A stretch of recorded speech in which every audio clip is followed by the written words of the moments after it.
Regrets, I've had a few, but then again, too few to mention. Ladies, gentlemen, and variations thereupon, this is Modern Escapism.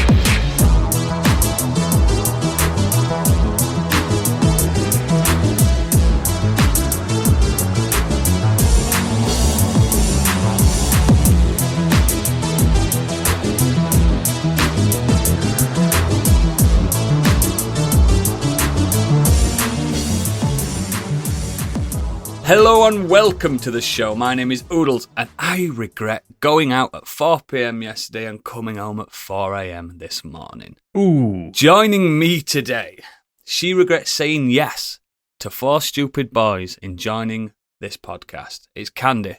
I always say yes to 4 stupid boys. Oh, missus.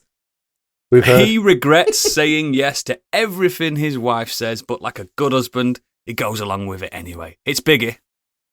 Fuck yeah. I know, mate. I know. This man's only regret is he hasn't got 4 arms like Prince Goro from Mortal Kombat. It's Gadget. I mean, that's true. Think how many weights I could play. How many guitars I could play. I was thinking more guitars, yeah. I was thinking of wanking, but... Yeah, he's only got 1 dick. And he's back from his procedure. Mine needs 4 arms. Does he regret it? Let's find out. It's Stig. I do not. Check out my turkey teeth and new hair. Wow! You look really good. Check out that hairline. Check out them teeth. Yeah. That's Looks really natural. something, all right. God, you can't even tell, mate.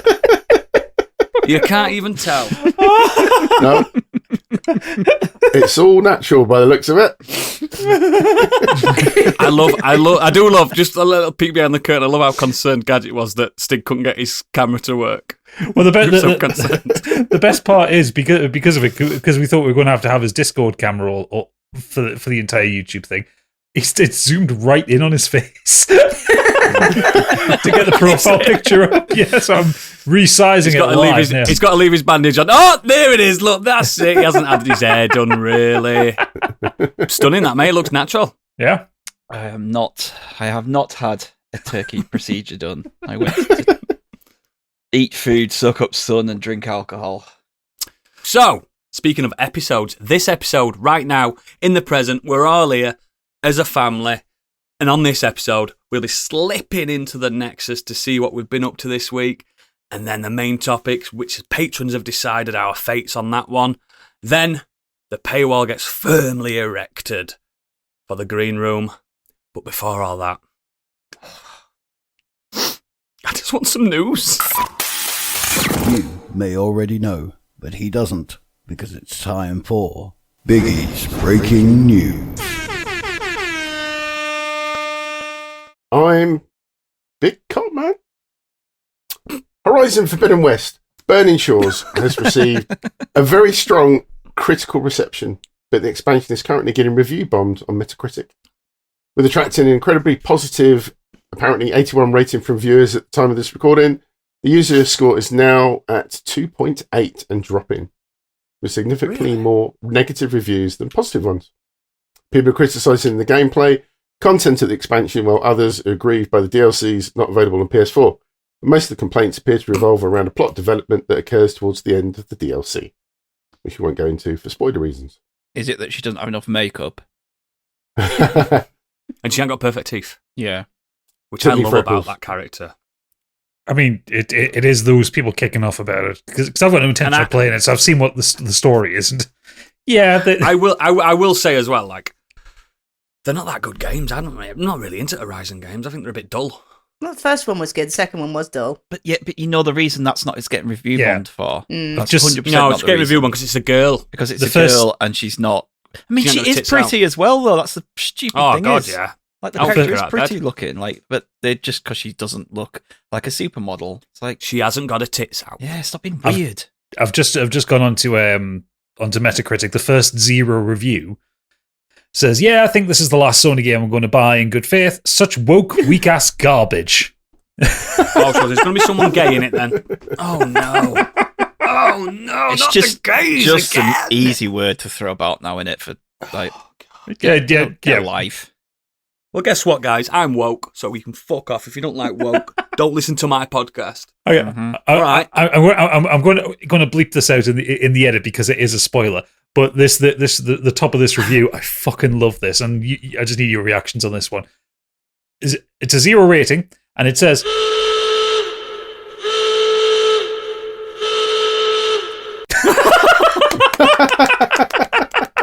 I knew it, the gays. 100% Bloody gays not ruining written- everything. 100% not written by a gay person. 100%.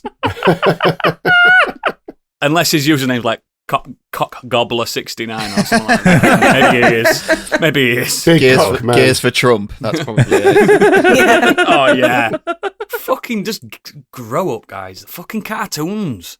They are cartoons. Fucking get a grip. Next. Destiny 3 is trending on Twitter as fans are fed up with the current game. Despite a big launch for the recent expansion Lightfall, the studio has admitted it missed the mark earlier this month as players were not satisfied with the quality of the add-on. Many have believed the developers' decision to keep iterating on the game that is now over 5 years old is a mistake, and they're eager for the team to wipe the slate clean and start over. This resulted in a tweet by podcast The Destiny Show, which started trending unpopular opinion, and it said Destiny 3 needs to happen. How did someone get an Responses are entire podcast out of Destiny? Fucking all happens with it. To tell you, The right, responses are what you do, filled. guys, is this loot percentage is this for this gun. Oh, by the way, they're getting rid of your favourite planet tomorrow. Get the missions done.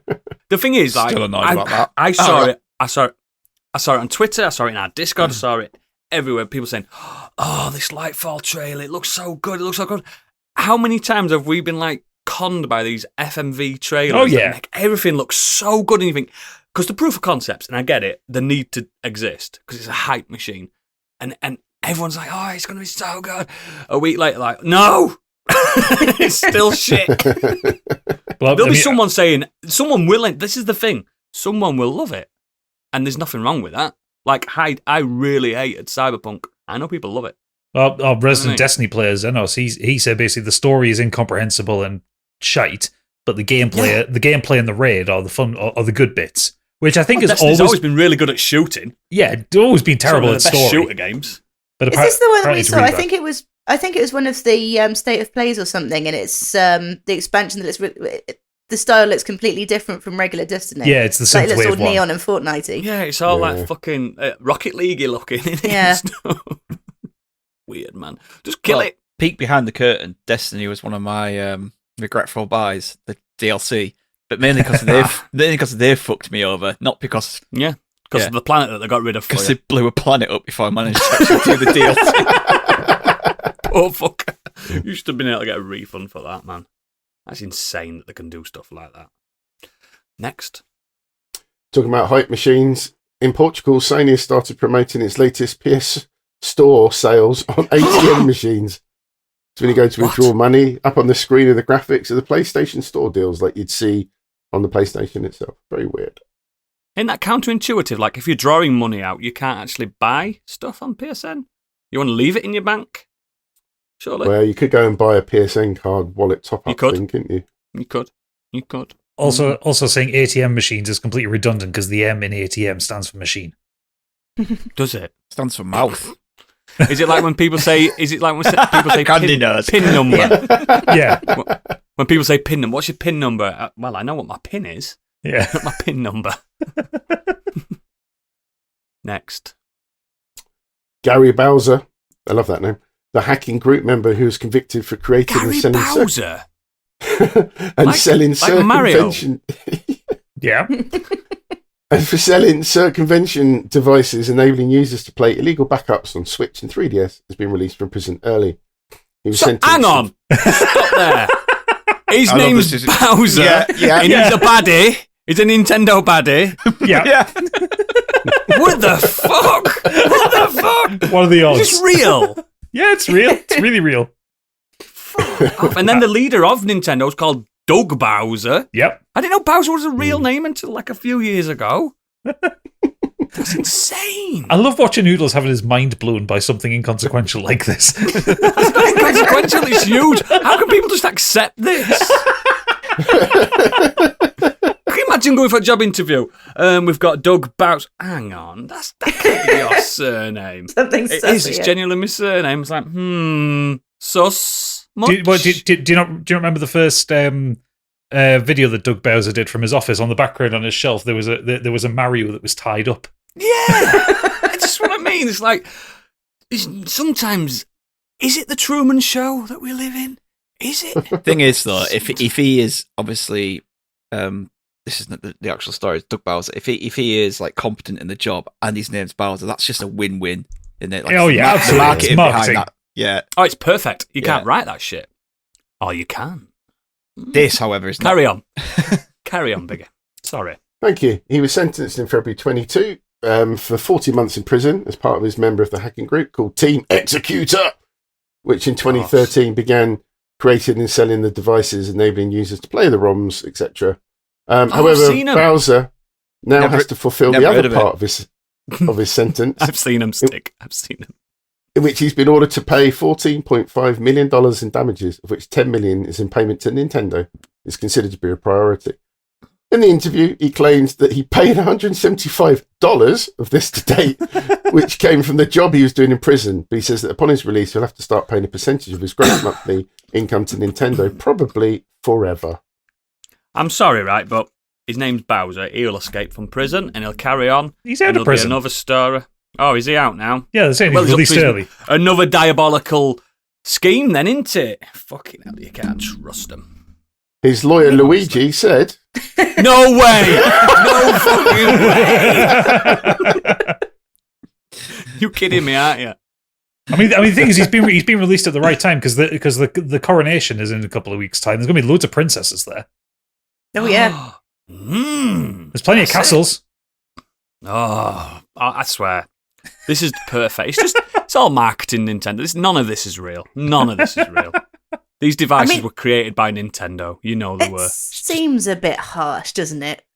Do you think the punishment outweighs the crime just a tad? Well, he's been frauding a company, though, really, isn't he? And let's fuck around and find out. And he was also making profit off them. Like it wasn't that he just put something out on GitHub that people could download for free. Exactly. He had a business out of it, selling these things. Was it a $12 million business? I think they were also making an example of him saying, "Don't do this again." Yeah. It's a precedent, isn't it? Yeah. It's a precedent. Like, you do it. Guess what? Remember Bowser? We've got him in our dungeon. You know what I mean? In Nintendo Towers. So he's on a rickety bridge, and the axe at the end of it's looking mighty fine. Exactly. I looked up his lawyer's name. It's not fun. Never mind. Oh, that's disappointing. Yeah. It's really bad, that narrative. Yeah. Next. Vice President of Xbox Games Marketing, Tim Game Pass. What's he called? Fucking Doug Halo. Okay, hello. Don't know any other Xbox things. John Conker's Bad Fur Day? Huh? Nah, you flew too close to the sun with that one. You went too far. Oh, shit. Aaron Greenberg has issued a small statement on Twitter following previous claims that Hi-Fi Rush didn't make the money it needed to make. In the latest episode of the Game Mess Decides podcast, industry insider Jeff Grubb said that Hi-Fi Rush didn't make the money it needed to make. The comment was picked up by Industry Wide, and then Greenberg went on to say it was actually a breakout hit for us and our players in all key measurements and expectations. We couldn't be happier with what the team at Tango Gameworks delivered with this surprise release. Shite. Salty. I want to play this game so bad. I was playing it today, actually, on the Steam Deck. over the I love Tango. I love Tango so much. I've been recently playing Tokyo. What's it called? Ghostwire Tokyo. Great, isn't it? So good. And I love Evil Within, and my dad made that game. It's a shame, man. It's a shame. It probably could have done better. Had it not been a shadow drop, but I think that... No, I might do it. I was saying that's a rhythm game. I could have cloud streamed it, but it's a rhythm game. I wouldn't cloud stream it. I did it today, just like I just said. I played it on the Steam Deck over cloud today, sat in bed playing. I could just cloud it off my laptop, man. You could. I'd stick my LAN in and actually just play the fucker. Get yourself you could get a Game Pass Game Pass trial for a quid or for something. like a quid. I've got codes coming out my ass, mate. Yeah, Shit like exactly. that. Yeah, I do think if it had a bit more time to advertise and stuff, then and they said it's done really well, but it probably For a stealth drop as well. could have done Come on. better. But then again, the stealth drop does get a lot of interest up, doesn't it? It does. And it's a critical darling. That's what some devs just want that, don't they? It is fucking great. It's fucking brilliant. All right, It would be shut the interesting. fuck up about It it. would be interesting to see how many people had signed up for Game Pass after it got dropped, like within the following 2 weeks or something. Because It happens with a lot of games that I when I had my Xbox, I didn't have Game Pass until Flight Simulator came out. Yeah. I was waiting for that. And then you think, hang on, this Game Pass is pretty fucking good, innit? And that's how they get you. Yeah, But But I think I'm that signed would be up a for good another 2 indicator, wouldn't it? years, 'Cause- so. Stig's got to use it. No choice. How much was it selling for? It's like 22 quid on Steam, It's not a full price game, is it? Yeah, so No. it's not much.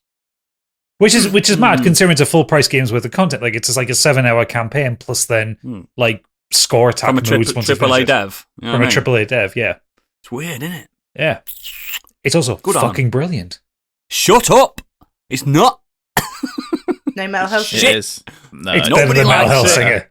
miles better. Fuck's sake. No. Fuck's sake. Not Melina. Where's that Klarna? Let me get on that Klarna and get an Xbox. It's got the Prodigy in it. Oh, I do like the Oh. One of the Still, I little. need at least 76% more Satan, please. But it's got a cat that's really cool.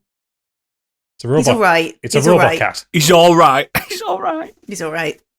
How dare you? Continue, Big A. Apparently, physical copies of Star Wars Jedi Survivor will also require an additional digital download to play.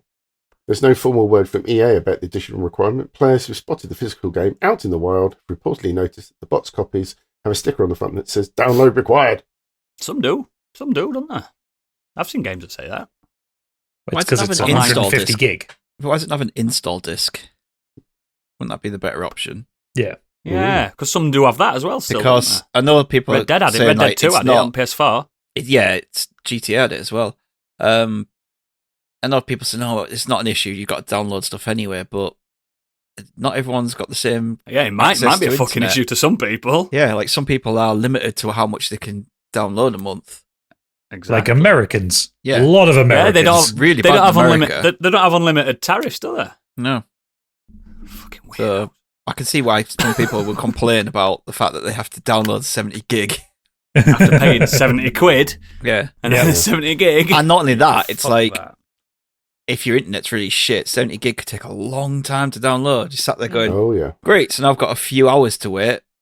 Even more so, maybe. I think back to when I first got my PS4 and I got some downloads. I had really shit, probably like 5 megabits a second internet.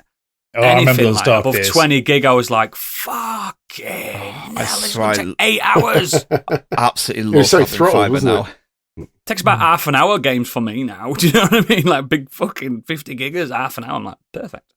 It's great. And Yeah. I didn't even know this because I've been playing Steam a lot lately. Steam downloads fast, doesn't it? Yeah. Yes. That is Steam's- not throttled in any way. No, unlike the PlayStation ones, which are throttled to Yeah. hell. Yeah, and Switch is throttled big style. Yeah, But Xbox the is fast. Steam just goes, woo. Xbox was fast when I used to Xbox play is it. fast. Mm. Yeah, I just think it's a bit shitty because they've It not is a bit thought. crap, yeah. They've just thought, oh, everyone will download it, it's fine. But they haven't really thought about there's still a user base around the world who have shit internet. I'm looking forward to the game otherwise, though. I need to get everyone played. I need to play the first I one. loved it. Loved it. It's on my. I think it's Good- on my next It's a good Metroidvania. Game Pass game to play after I I finish think- Hi-Fi Rush. I think that's the next one I'm going to go to. Yeah. Just I'm play like- it on easy if you want to just break because it's Yeah. a difficult game on like medium and hard. It's because they went for that Dark Souls shit. No, where enemies are just bullet sponges and stuff like that. If you just knock it down and just be an actual Jedi, being a badass, it's so much better game. Yeah, I might do because then I can try to kind of catch up to Yeah, Jedi Survivor And the quicker as well. the story's so fucking good in it. Yeah, I should go back to that too. Just bang it on easy. Just fucking. I'd love Go to for see. it. I'd love to see your go back to list, Biggie. It's long, man. It's longer than this news section, mate. Oh God. Speaking of which, next. Sonic the Hedgehog spin-off series Knuckles has been announced at Paramount Plus. The live-action series will also star Adam Pally, Tiki Sumpter, and Idris Elba as it assembles its cast. The show was announced originally back in February 22. In addition, Elba reprising the role of Knuckles from Sonic the Hedgehog 2. Variety has learned that Adam Pally will return as Wade Whipple from the film franchise.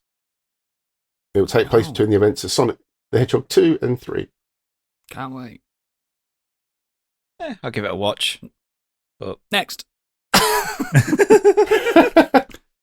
A new Netflix documentary, Queen Cleopatra, exploring the life of the legendary ruler of Egypt, has come under fire for This is historical hilarious. revisionism. The documentary has been criticised for blackwashing due to the decision to depict Cleopatra as black, despite the historical figure being of Greek descent. Macedonian, wasn't she? Yeah, she was direct descendant of Alexander the Great. Yeah. And she's from, her family's from Ptolemy. Yeah. So, yeah, Which is definitely not Africa. definitely in Africa. The main thing to remember this one is the line. The documentary is narrated and produced by Jada Pinkett Smith. So you know there's fuckery she's going not problematic. She's an angel. But the best part is the people who are defending it are going on about, wow, what about all these things where they're like race swapping characters? Like, yeah, those are characters. This was a real woman. And also, also, this was a real woman. there was a great number of like African queens and princesses who kicked absolute arse that nobody knows about. Yeah. Who were Queen black. Sheba. Classic one. Classic. Legendary. It's mad that they've picked Cleopatra for this one. Yeah.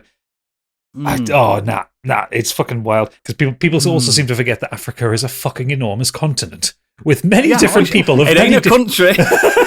It's not a country. I saw someone on Twitter saying about this Cleopatra saying, yes, but the country of Africa is happy about this. I'm like, what country of Africa? Which one? Name one of the fucking 40 countries that's there. Well, the only one with Africa in the name is South Africa, and I'm sure they probably have concerns for the wrong reasons. Yeah, definitely. Yeah, absolutely. And they're all Dutch. So do with that with what you will. Oh dear. Next. Jeff Bezos and J.R.R. Tolkien's Tolkien? We're drinking big. Where the fuck that came from? Got fucking wine in my nose. His estate has been also hit with a $250 million lawsuit over Amazon's Lord of the Rings series, according to court documents obtained by RadarOnline.com. A writer named Demetrius Polychron, can't be right, filed the lawsuit against Bezos, Amazon studio execs, and J.R.R. Tolkien's estate. Stop saying Tolkien! I can't stop saying it. Why can't I say He his name? physically can't stop saying it. Tolkien! Get it in your head. Get it in your head. The suit accuses defendants of copyright infringement. Wow. This happened with what was it? Another famous popular little series, and someone had wrote a fanfic a good couple of years ago, and then they got sued. They sued because a sequel came out and they copied it. They absolutely just ripped off this fan fiction. I don't know what the laws are with fan fiction stuff. So the Rings of Power was based on actual Tolkien works. Yes, because it's based on expanded massively. Yeah, this writer Demetrius Polychron, the book he wrote is The Fellowship of the King. Oh, is it now? Yeah, is it now? And it came out a month before the TV series came out. Oh, did it have Fredo Baggins in it? So Amazon apparently got hold of this and managed to make that a full series, the most expensive series of all time, and make it look as amazing as it did within a month. Yeah, fuck off. Yeah. So a man looking for his payday. He isn't going to beat Amazon. What's the point? I don't think you can profit from fan fiction, can you? No, you can't sell fan fiction. Meyer. Yeah, you can't sell fan fiction. What did she do? She turned Twilight fan fiction into 50 Shades of Grey. That's E.L. James. E.L. James, sorry. Really? Is that where that came Stephanie from? Meyer is the Twilight writer, yeah. So, is that why he's a bit aggressive with her? Because he's a bit of a vampire when he's spanking her ass? Fuck knows. Bit of a vampire. God, I've those- seen that Those first film. books are so shit. Yep. I've not read books. I read So 2 the, paragraphs and gave I didn't get. Carry on, Gadget. Yeah, I've got that. I've got the He synopsis. held for, his throbbing member. Oh, fuck off. I've got the synopsis for the Fellowship of the King. So Go for it, yes. oh, this Bang into this. is probably just going to make you mad, Oodles. Probably. Long before the arrival of Anatar, the original Rings of Power were forged by Celebrimbor and Narvi in Eregion near the Misty Mountains. Wrong. These first magic rings were far more powerful than those that came after and were corrupted by Sauron to be fought for the War of the Ring. Wrong, it was Morgoth. Eleanor, daughter of Samwise, is nervous the Oh, night what? before her debutante party in the Shire. In the 22nd year of the reign of High King Elisar, the Blue Wizards return from out of the east bearing perilous news. The rest of the Rings of Power have been found and they are in deadly danger. Thus begins the War of the Rings to end all wars of the rings. All of that's capitalized. Before it's over, elves, hobbits, dwarves, men, and magical races, long forgotten or never seen before, will join the quest for Celebrimbor's originals and the last of Sauron's corrupted Rings of Power. It sounds shite. It's At least I got King Elisar, right? Because that's what Aragorn gets called, isn't it, when he gets crowned? Yes. At least he got one thing right in that. One thing. No, 2. There was rings. No, yeah, Oh, that's there right. definitely rings. There was actually rings. Yes, correct. Yeah, so it's Fucking just shoot him. Bezos can get someone to shoot him, surely. Cowgun him back at head. Fucking get a grip. It's probably a load of shagging in it and all, isn't it? oh, hang on, there's a bit more here. So Eleanor, 2 hobbit friends, if they fail in their quest, they will witness the return of the Valar Morgoth, the source of evil and former master of Sauron. With all the Rings of Power at his command, Morgoth will enslave the whole of Middle-earth forever. Just stop making well- rings. Stop making rings, guys. Come on. Fucking hell. Tolkien spinning in his grave. Oh yeah, we could hook a generator up to him. Fucking. Oh, next before I get even angrier. It's supposed to be a good episode today, guys. Happy thoughts. Neil Gaiman reveals that The Sandman Season 2 has been written. Scripts are written, we're casting the first episode, we will be shooting, sets are being designed. Yes! So excited for this. So You'd excited. be Stig's not talking because he's probably not finished it still. I'm not going to bother. Oh! You're a bad friend. Oh, that's harsh. Just watch it for me, babe. Come on. Only if That's you watch busy, he's been on Paddington holiday. 2. I will watch it. I'll review it. We'll do a spoiler cast on Paddington 2 if you want. It's great. He's thinking about it now. He's like, yeah. Paddington in review. The whole series, 1 and 2. The Paddington Extended Universe. I can see us doing it for a video thing, like sat in like big wing-back chairs in front of a fire, discussing this artistic triumph of Paddington. That's not me Thing is, being though, facetious. Those films are great. I've seen like nearly all my favourite directors saying that Paddington 2 is their favourite film, and I've still not watched it. Why have I not? Why have I not watched like my hero's favourite film? It's weird. I haven't seen it. I'm gonna. Fucking great. I'm gonna do it. I'm gonna do it. Oh, Sandman, looking forward to it. God, it's such a good show. Did everyone else finish it? Yep. Great. Oh, Twice, actually. I've seen it 3 times. Mm. It's so good. Biggie, have you seen it?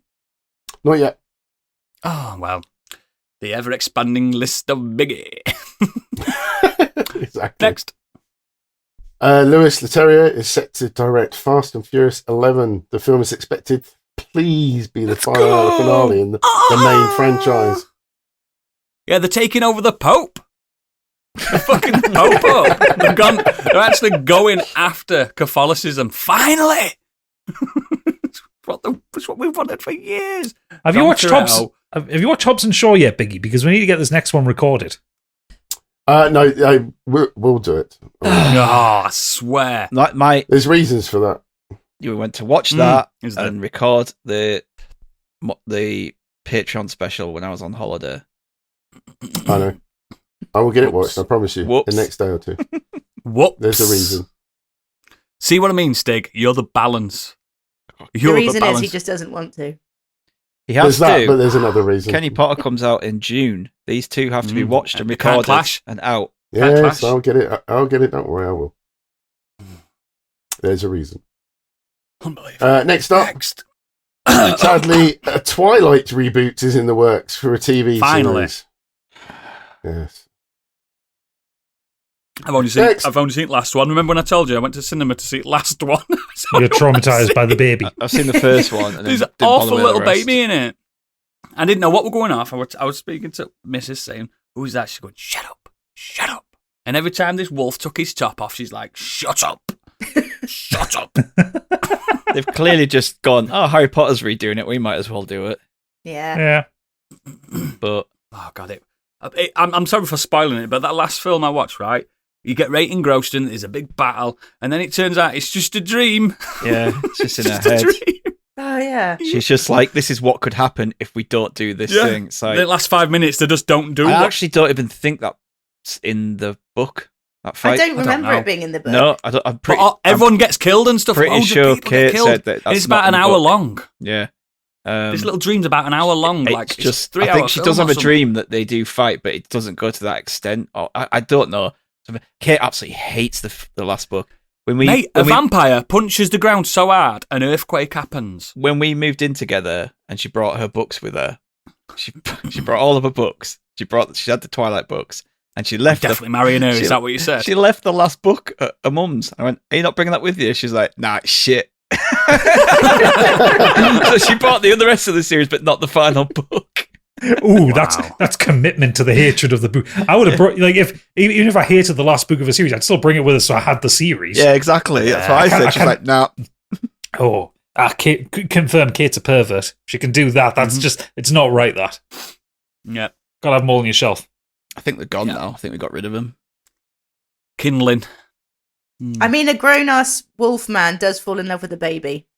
That's I concerning. seen that. I seen that bit. Yeah. It's not his fault. He's a wolf. The imprints. That's not his fault. No, He's a wolf. That's what he says. That's what he says. It's just his nature. He's a wolf. I do. All wolves I are do not get what she predator. was going for because it's an animalistic thing. It happens, doesn't it? But it's Yeah. still really fucking creepy when you have humans doing it, regardless of the fact that he's half human, half wolf. Don't do it. Yeah. Just because Don't it do happens it. in nature, you don't have to Yeah, exactly. include it in the Yeah, book. There's lots of exactly. things that happen in nature that you just don't need to Yeah, really like dwell on. eating their own young. You know what I mean? We ain't doing that, are we? No. Yeah. Bring it on. The reboot of Twilight, what we've all been waiting for. I can't wait. Yes. Next. We can't wait for that. AMC has announced that another spin-off based on The Walking Dead is in the Next. works. Oh my god. Stop. Why are they doing this when the other one that they announced hasn't come out yet? Because they're doing more. They still haven't done the This is all AMC's got. The City of Evil one. They still haven't done the spin-off films with what's his face yet, have they?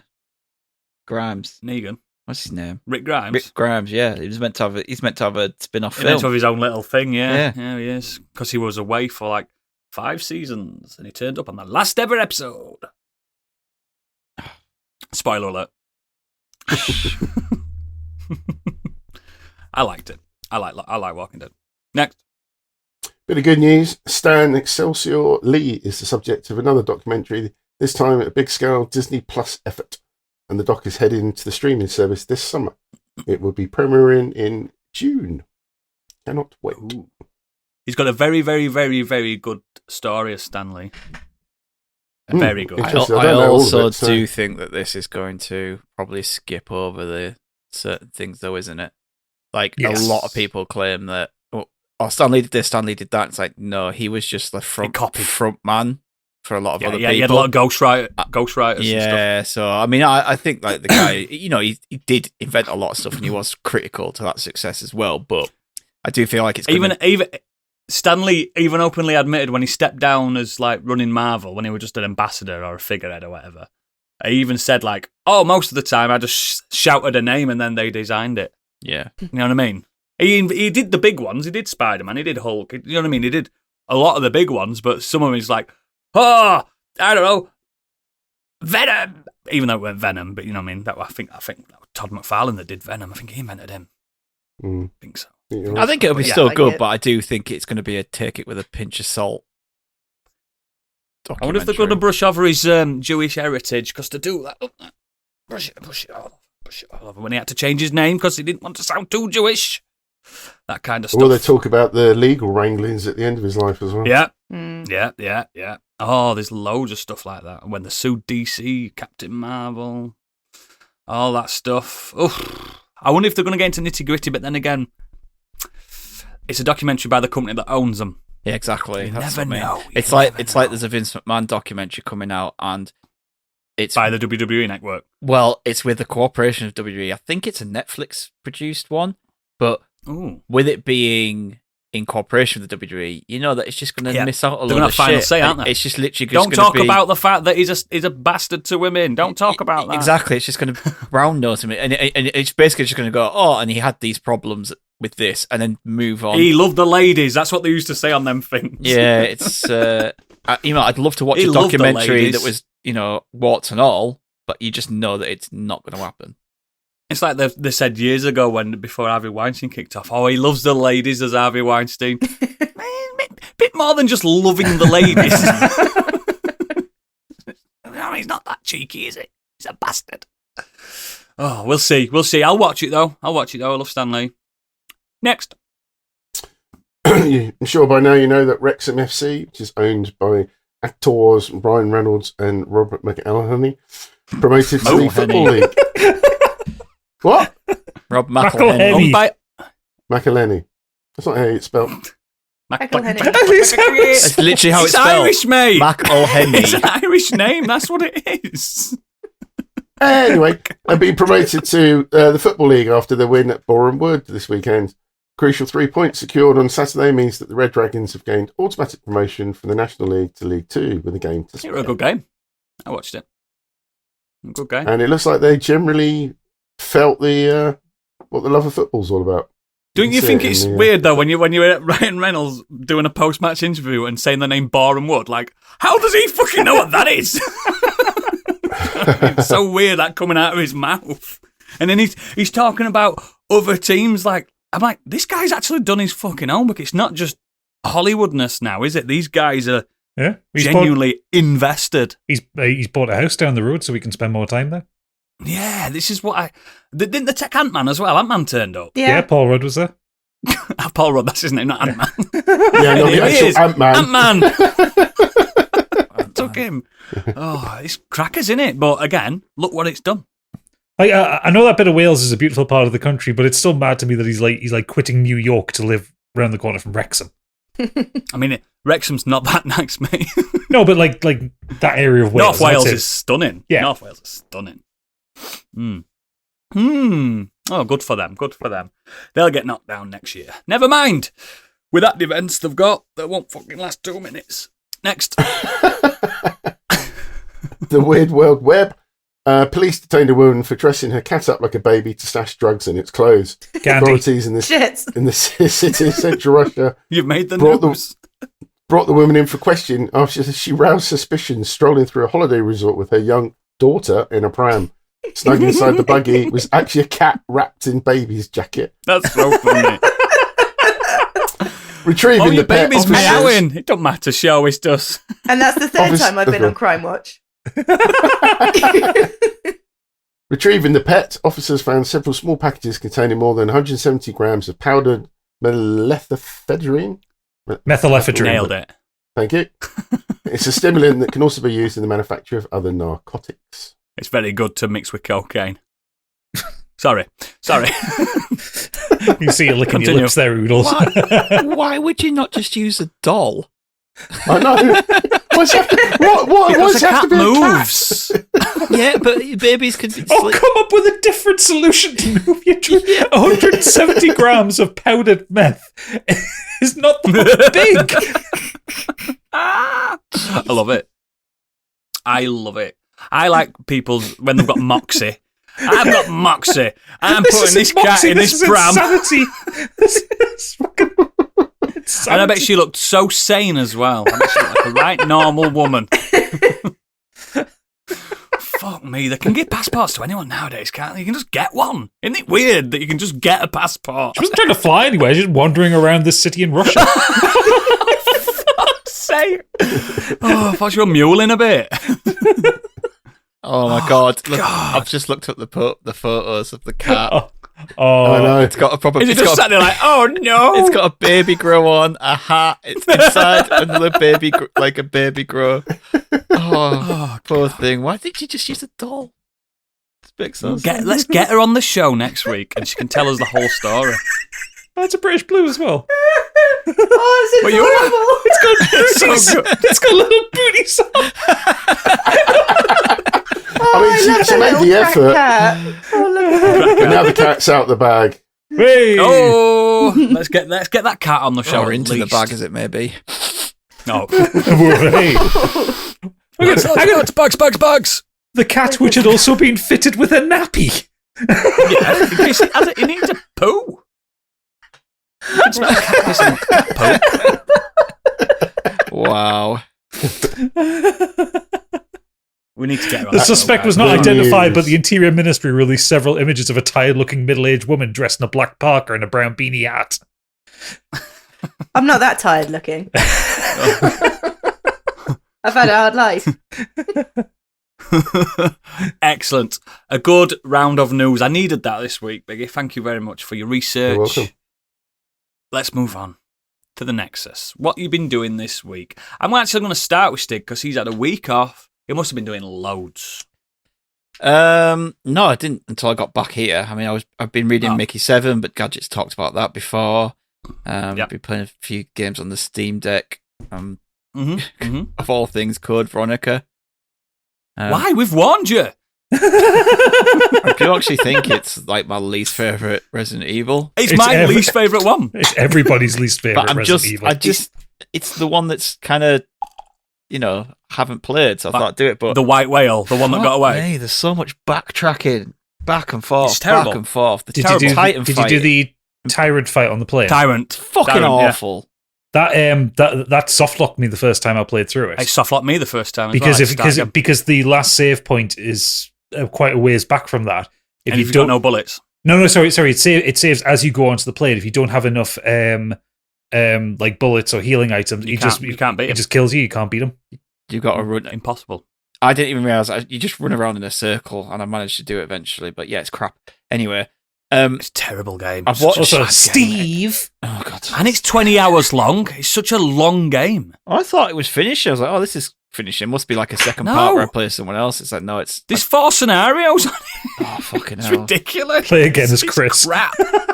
Yeah, it's crap. I think Oh, I'll it's just awful. do it bit And by we- bit then. Yeah, weirdly transphobic as well. Oh yeah, Straight. It is. Awfully transphobic. you weirdo, Oh. weirdo in a dress. I think Yeah, it's called. you cross-dressing Yeah, weirdo. that's it, yeah, the voice acting. Oh, Anyway, let's not get into God. that. I've watched Ant-Man and the Wasp. I'm going to talk about that in the Nexus Plus. So if you're a patron, get ready for that one. But yesterday I went to see Evil Dead Rise. Evil Dead Rise. So this is the new horror. It's the next film in the Evil Dead franchise. It's directed by Lee Cronin, and it stars Elisa Sutherland, Lily Sullivan, and a bunch of like newcomer kids like Morgan Davies, Nell Fisher, Gabrielle Echo. Probably people that most people have never heard of. Elisa, You can do that for horror films, though, can't you? yeah, Elisa Sutherland. People know her if you've watched Vikings. She was Ragnar's wife in Vikings. I forget what her name was. Apologies, but yeah, she was really good in Oh, that. she's so ugly. So ugly. So this Balancing it out. She's not, guys. So this film is slightly different to the previous Evil Deads in that this one actually takes place in a high-rise apartment building that used to be a bank, and the building is being condemned, and there are they've got like a month to move out, so there's not access to the whole building. Other apartment flats and that have been blocked off, etc. That kind of comes into the whole of it point a bit later. And after an earthquake, the children actually find it opens up the floor and they find the bank vault, the old bank vault. And wouldn't you know? Don't tell me what's in there. Not the Necronomicon. Wouldn't you know? One of the Book of the Deads is in there. Oh, Fuck's sake. do you just hate it when they turn up? Yeah. Ugh. So Danny, the young boy, he gets the book and he finds a lot of records, which is the priest recording themselves reading from the book. Plays them on his record player, and wouldn't you know, he unleashes an evil spirit into the apartment building, which takes over his mother, and shit ensues. Also come back at this point is Ellie, who's the mother. Her sister Beth has returned after she's a band technician. That she insists that you call her a band technician and not a groupie. Oh, Very different things. I said they have two very different things. Yeah, but everyone always calls her a groupie because she follows the band around. She's like, no, I'm actually do Candy, work for them. do you feel victimised on that? You can do both. I'm just saying. The mum is actually Candy's what they call a band taxi. She picks them up from the airport mum and is actually a tattoo artist takes as them well. around. So it's like Oh dear. it's Candy split into two characters, Mm. and she has red Attack hair. from all directions. Uh-oh. It's the candy show tonight. Yeah. I love it. But yeah, it's really good. Like when I Yeah. heard that it was going to be an Evil Dead film coming out, and I watched the trailer, I was like, well, it looks like suitably gory and quite fun. But is it just using the Evil Dead name? But it really leans into it. There is definitely homages to Sam Raimi's Evil Dead there. There's like certain shots used within the film that are like definitely playing off that. It is not as comedic or slapstick as like Evil Dead 2, certainly not Army of Darkness. It's going for that more grounded and... Is it still Deadites? Though? Yeah. So the mother is like the main Deadite. Like she is Yeah. outstanding. Like Alyssa Sutherland she's scary. The way she moves, the way she looks, the way she speaks. She is amazing in this film. She's so creepy. Mm. And the film is not afraid to just go places. Like the language that the Deadite uses towards the children and there's other children within the apartment become victims. Your mama cooks socks in hell. Yeah, it's kind of stuff. it's worse than that. Like it's really just gruesome and gory and gnarly. It's yeah, Visceral. yeah. And it's just really good. It's a really good addition to the Evil Dead like kind of franchise. So it's not a reboot then? Is it actually just carrying on? Yeah, it's not a reboot. It's just kind of... Oh, that's so cool. what the setup is that there's actually 3 Book of the Deads. So this is one of Nice. them they found. So it's not like a reboot they found. Because when the book comes out, I'm like, that doesn't look like the book. And then within... It's just a different one. It's just a different one. So there's actually 3 That's out cool. there. That's cool. Yeah. Why not? And it just does all these kind of flicking through the book and you see like this image of something. Then all of a sudden one of the Deadites kind of becomes that image and things like that. The sound design in it is fantastic. The gore is amazing. The effects and stuff are really, really well done. Yeah, it's just I really enjoyed it. I didn't expect to enjoy it as much as I did. That's good. That's good. There's a bit of a Shining homage in there. It's kind of like if you took Empire. Empire said this in their review, and it's like fully agree with it. It's like they took Alien, Evil Dead, and Demons 2, blended it up, and gave you this film. Oh, I'm interested. Yeah.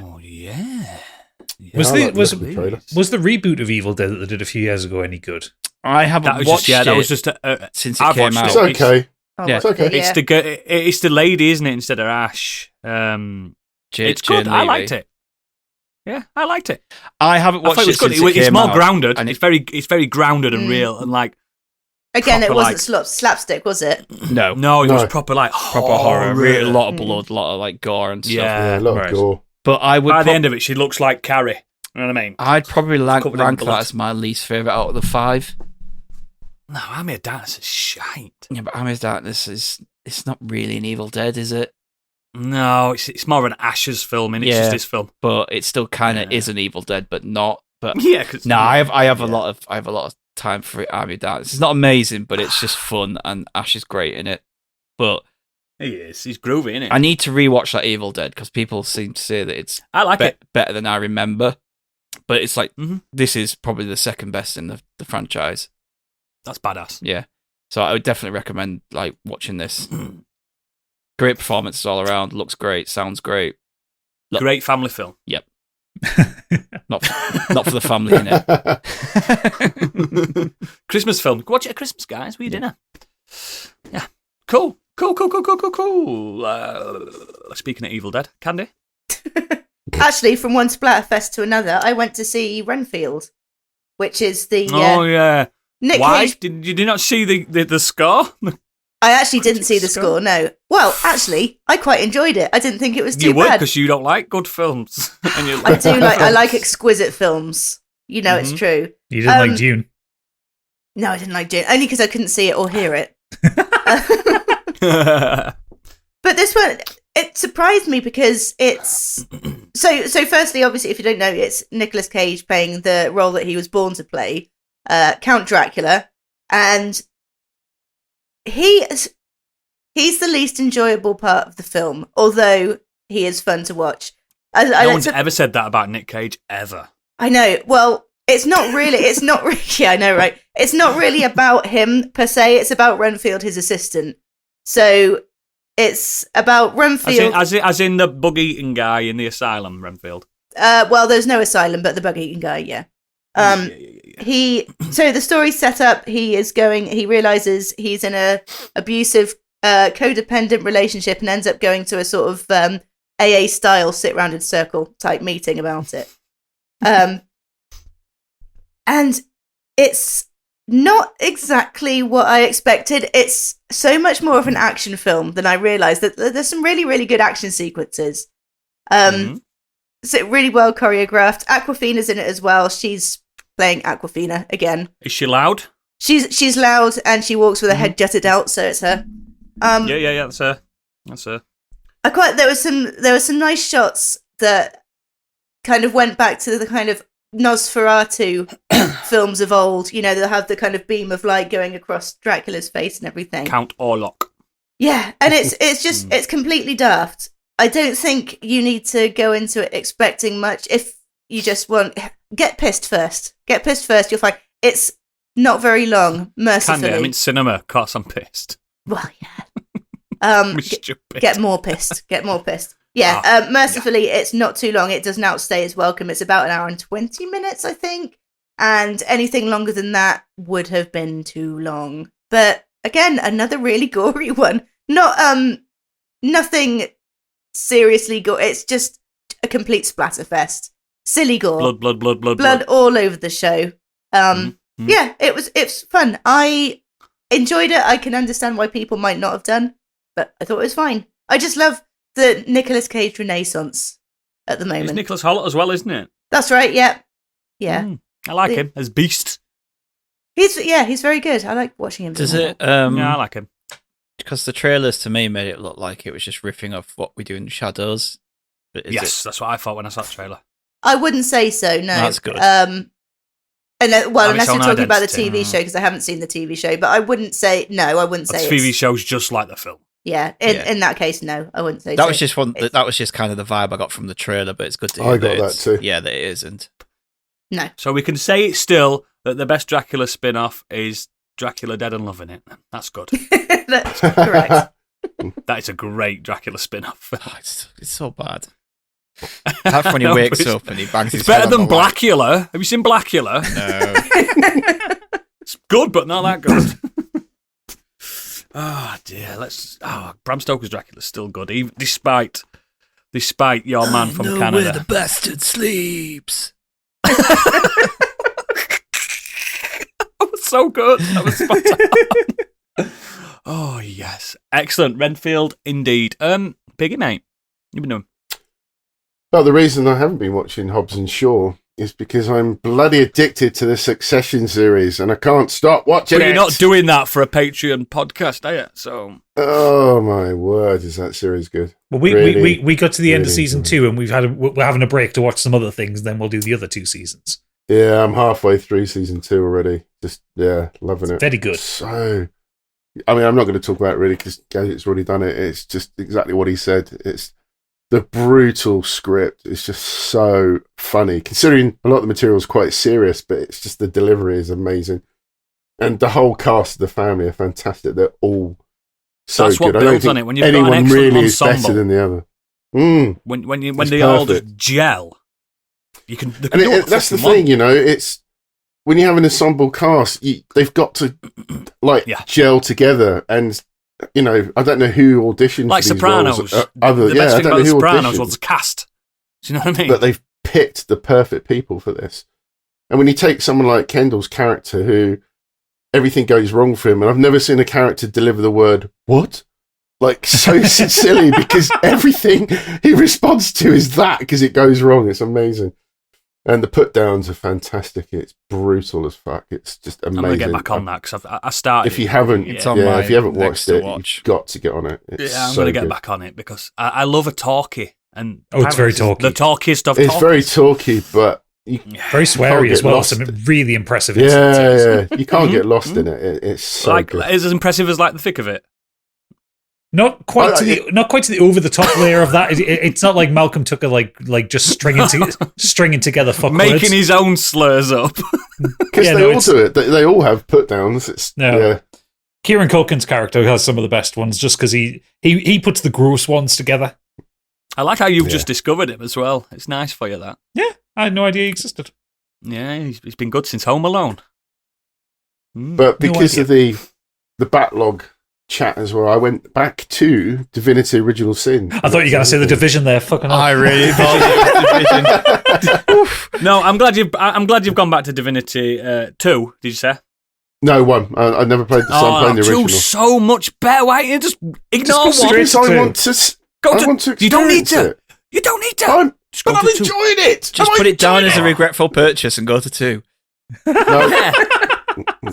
But it's weird. I kind of hit a brick wall when I first played it, and I think that's probably the reason why I jumped off it. I put about 20 odd hours in to begin with, and for some reason, the wrong class in those games, can't you, Gadget? Oh yeah, very much so.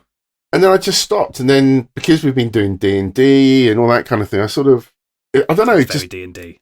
It's kind of helped. I went back to it, and I've suddenly got past that wall, and I'm right into it, and loving it. I love them both, but I think the second one is just what they wanted the first one to be. Yeah, pretty much. The first one is great, but it needed more budget. It's proof of concept in it. The first one, yeah. Because when I finished, if I'm liking this, I'll certainly sounds like I like the second one. Yeah, it's so fucking good. When I finished my last run through of the second one, I went back to have another go at the first one because I'd never finished it. I'd only got about halfway through, and it like pales in comparison. It's like a different fucking studio are making it. Yeah, it's just. But the first one, like Biggie, it's not really a spoiler, but when you first play after the tutorial on the second one, you're on this island, this prison island. It's such a good opening. That Fort Joy. Oh yeah, Prison of Hope, that kind of thing. Yeah, exactly. And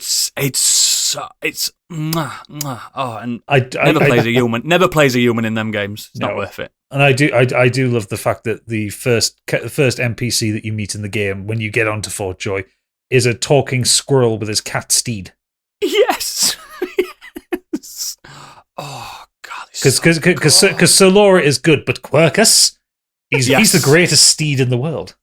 I love the Red Prince as well as a character. Oh God. Yeah, he's a Dragonborn.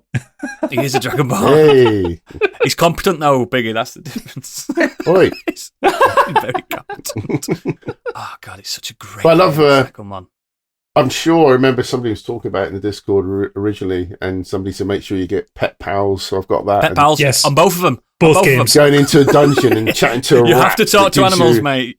Yeah, the rat gives you squeaky tips about what's happening coming. It's really cool. Mate, talk to the cows, talk to everything, talk to dogs. Oh, the cows are amazing. Because they're from everything. All the cows are from the West Country. Yeah. All right, me barber. What are we gonna do? Move. But yeah, I'm still enjoying Dragon Quest XI, but I just need to step away for a moment because I was just playing that a bit too much. And how many hours you in? Probably 90. Yeah, but you must be clocking nearly 100 now. Yeah. It's about 120 mark. You'll have done it. So far away from that. I'm only just got to the last bit I got to was the boarding school. Oh wow! Oh, that's still a chunk in, mate. It is. I can't find the notice board. Yeah. It's outside. All right, okay, thanks. It's like it's like someone said it was on the second floor, running around going, "Where's this fucking notice board?" It's a good game. I can't wait for the screenshot when Biggie's finished Dragon Quest and he actually gets to the real credits. I can't wait. The third set of credits. Yeah, there's a lot of credits in that game. It's like a Kojima game. And then the if I can stop watching Succession, post credit. Oh, there is actually a post game after the final credits. I will warn you, but that is not essential and there's no story. So don't worry. Yeah. I might it's just optional fighting dungeons. You know when you just boss rushes and stuff like that. Oh no, fuck that. Can't bother with you that. You don't need to do that. I did because I'm a fucking idiot. And you're addicted. Yeah. Divinity though, yeah. I can't wait for you to actually play the real Divinity number 2. Excellent. I'll go next. I want to review the emergency test broadcast from today. I've never experienced an emergency test broadcast, and don't think many people have. As my first one, I give it an 8 out of 10. It was effective. It scared me a bit because I was on my bed watching the other thing that I'm going to talk about in this Nexus, and it made me jump a little bit. And then I heard everyone else's in the house going off, and I thought, oh, I have been sufficiently tested and warned. So 8 out of 10. What did you rate it as, Stick? Minus everything out of 10 because it didn't come to me. It didn't come to Kate. Stig is vaporized. So we are dead. You are dead. Yes. But yeah. It's interesting though. Joking aside. Testing it though. I remember way back when we first started this podcast, I spoke about the Seth MacFarlane show, The Orville. Yeah. First season, I was quite middling on it. I need to get back to it. And I was quite middling on it. It's competent as fuck. Because at first, I thought The Orville was Family Guy in space. It's not. It's not. It's his love letter to Star Trek, completely. The first season, it's more jokey, blah, blah, blah. And that's reflected on the reviews. Now, this week, I've binged through the second season, and now I'm on to the third season. Both the second and the third season, I've got 100% Rotten Tomatoes scores. And I know why. My God. I don't know, I'm not a big Seth MacFarlane fan. I respect the man, but I'm not a fan of cutaway humour and stuff like that. But he doesn't do that in this, so don't worry. When the second season kicks off, you know all the characters by now. And it's basically Star Trek Next Generation, isn't it? If you've seen any of it, that's what it is. Yeah, I've watched the first few. And for some reason, I was like, I need something Trekky. So I started that, and then I haven't gone back to it. Not because I didn't dislike it; it's just other stuff come up. Oh, so no. I'm gonna get back it's to competent, like I said. The first season's all about you learning about the characters and the history of the races. Touches on some difficult subjects. Even though they throw there's that episode where the character who's clearly meant to be like a Klingon. Yeah.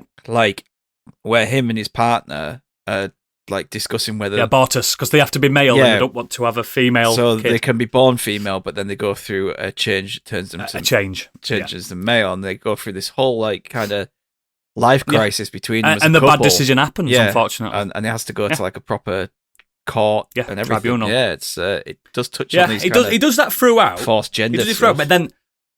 And I remember reading this interview from Seth MacFarlane, and he went, yeah, we did that on the first season. I went through my comedy roots. And then in the second season, he just stripped that back. He just went, nah, this is not a comedy show anymore. This is a space drama. And my God, this is Star Trek Next Generation in everything but the lore and you know what I mean? It's so fucking good. The second season, mate, there was one episode I cried. It was so poignant and good. Do you know because this is if you think of Star Trek lore before they invented teleporters and stuff like that, we're just spacefaring. Do you know what I mean? We've just in past last 100 years, we've just discovered these species. We've only become part of a galactic empire. I don't know. They don't call it an empire because it's a negative word. Whatever they call it. And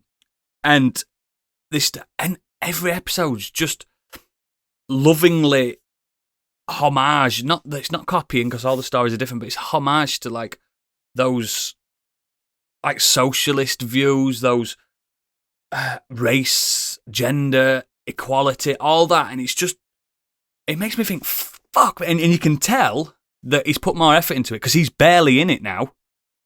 Do you know what I mean? It's like he's putting more time directing it. He only shows up because he's the captain of Seth MacFarlane's the captain of the ship, but he's not in it that much.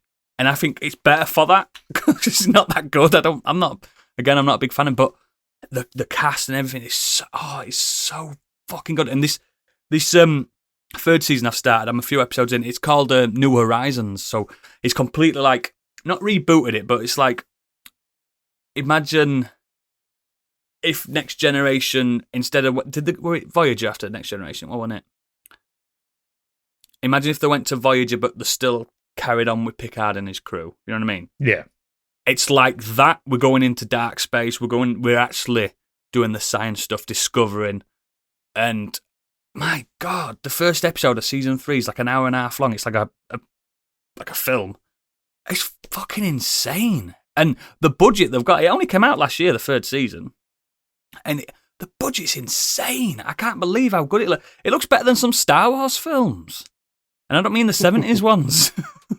It's just, if you really like that, like scientific-based sci-fi, do you know, like Next Generation War, it was all about, because it was a peaceful mission, wasn't it?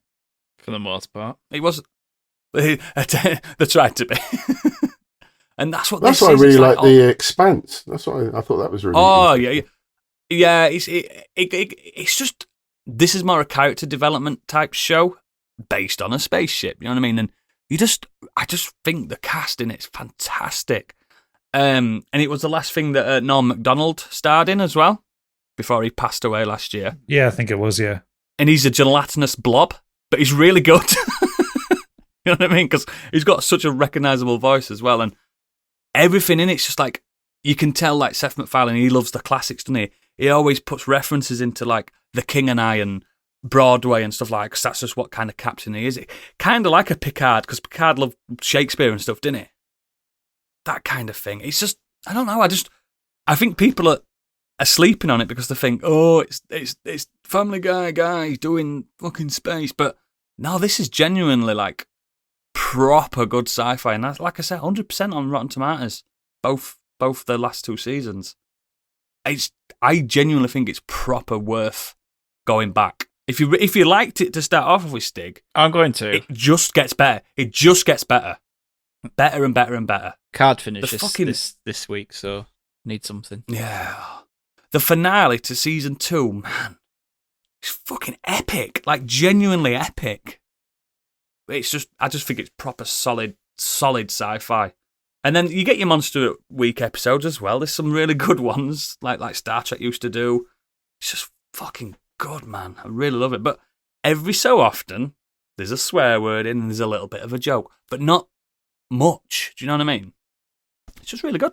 But yeah, I genuinely recommend people to watch it, especially season 2 and then into 3, unless it falls off a cliff by end. I don't think it does. Not when it's got 100% Rotten Tomatoes, guys. But yeah, The Orville. Been binging it. Get it watched all on Disney Plus now. You don't have to piss about with Hulu or anything like that. Gadget, what you been doing, lad? So I've been carrying on with Hollow Knight. I'm in the sharp end of the game now. I'm at like 92% completion. Crying at the White Palace. I don't know how I'd fucking did it on my Switch. I'm really struggling with it. But I've pretty much done every boss in the game now, other than Grim. And have you done Zote? Oh, no, I haven't done Zote because it's a fucking terrible fight. You've got to fight him 10 times as well. You don't have to. I mean, you should. I know there is there's an unlock thing if you do it, but it's an awful fight, mostly because it's terrible. Don't get anything good. It's deliberate. I think he's deliberately a bad fight because he's the deliberate little shit.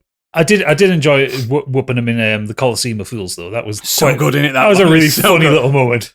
To me, that's the law version of his end. Yeah, that's where his story ends. Well, the Mighty Zote fight is like a dream, isn't it? It's Brinna's imagination of what he looks like.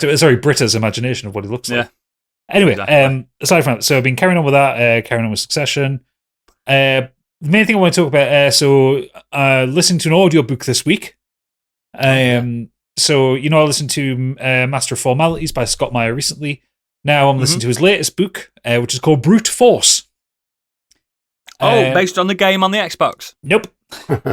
Oh. So this summary on this one: a peaceful organization of civilized planets is faced with a threat to their very existence. Desperate to save themselves, they turn for help to the most brutal, backward, and violent species known in the galaxy: humans. So I take umbrage to that. So this starts off on Earth in like a post-apocalyptic wasteland version of Earth after an event known as the Bad Week. It's all a bit Mad Max. Everyone's a bit tribal. There are like cannibals. There are people trying to sell each other out. And the book focuses around a lad called Cross Agarwal, who starts the book working in his father's cobra farm. Milking cobras. They can sell the venom to stick on the end of arrows or bullets to kill the other guys faster. Cool. As a man with an absolute disgusting fear of snakes, no thank you. No. But then one day, aliens appear. And they say that they can cure all of Earth's ills. They can start restoring the planet to what it was before the Bad Week. They just need a few people to help them out with a bit of a project across space. So Cross and about 200 others are taken up. All their wounds are healed. Their radiation poisoning is healed. All their diseases are cured. All that kind of thing. And they're taking away this alliance of alien species. There are 3 of them. There are ones that look like grey, like your typical greys, called the Explorers, who AKA the Mulders. Yeah, those ones literally they explore. They gain knowledge, and in fact, they get a slightly sexual gratification from learning new things. So one of the characters in the book takes great joy in this one. Just keeps telling them facts and just watching them go. Is that why they're probe people then? Maybe.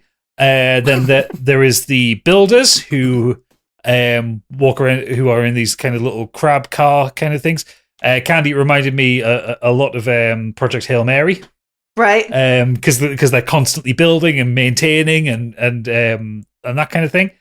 And then there is the Pile, which is a bowl of sentient rocks that are omniscient across the galaxy. As in, anywhere the Pile is aware of you. And the rest of the Pile is.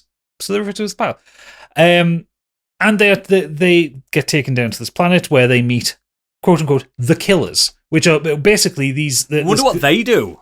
This collection of aliens are peaceful. They don't know how to fight. They don't know how to do combat. And they encountered a hostile species. So they've brought in humans, who are the most violent they're aware of. They are worse killers, to kill the Killers. But the Killers are... I think they're loosely based on Klingons, and like they're in for honourable combat. But the problem is they're idiots. The only way to do combat honourably is to fight one-on-one with knives. Any advantage is dishonourable. And you know the first, the one who is the highest rank, will go out and challenge whoever to combat. If he's killed, the next one in line becomes the first, and that kind of thing. So we've got a Biggie's daughter interruption. Get to bed. Get to bed. It's a Sunday night. Got school tomorrow. Anyway, all these killers are running out, and the humans just beat them to death with rocks. And that's about as far as I'm into it. It's really funny. It's a lot funnier than Master of Formalities. It's a lot stranger. It's narrated by a bit of a Douglas Adams kind of vibe. It's a violent Douglas Adams. Yeah, because it's very bloody. Some of the characters are fucking mad because, like I said, this is all kind of Mad Maxy post-apocalyptic. So there's a character called the Madre. She is a religious zealot, but she's only read the Bible once because there aren't many Bibles around. So she's just interpreted the Bible as to and what God's will is, and God's will tends to be her beating disbelievers in the head with a baseball bat. Oh, like the Crusaders. Yeah. Or you have a cannibal called it's Meat something or other. Fuck, I've forgotten his name. But yeah, someone who everyone believed was a cannibal and they're trying to avoid him. Turns out he's not actually a cannibal. He just ate a guy's toe once just to try it and didn't like it. But he let everyone believe he's a cannibal so they'd leave him alone. You know, that kind of thing. But the narrator Luke Daniels, because he has so many characters to voice in this one, the way he identifies with like the Earth tribes is everyone has different. So he basically has for each tribe he puts on a kind of a rough group accent, and Cross's tribe. He's done a kind of a New York, Brooklyn kind of vibe. Hey, I'm walking here. No. Well, maybe maybe Long Island. They all sound like old Jewish men. Especially when the leader of his tribe, who's called Kid Stretcher Kyle, because he has been known to stretch out a few kids.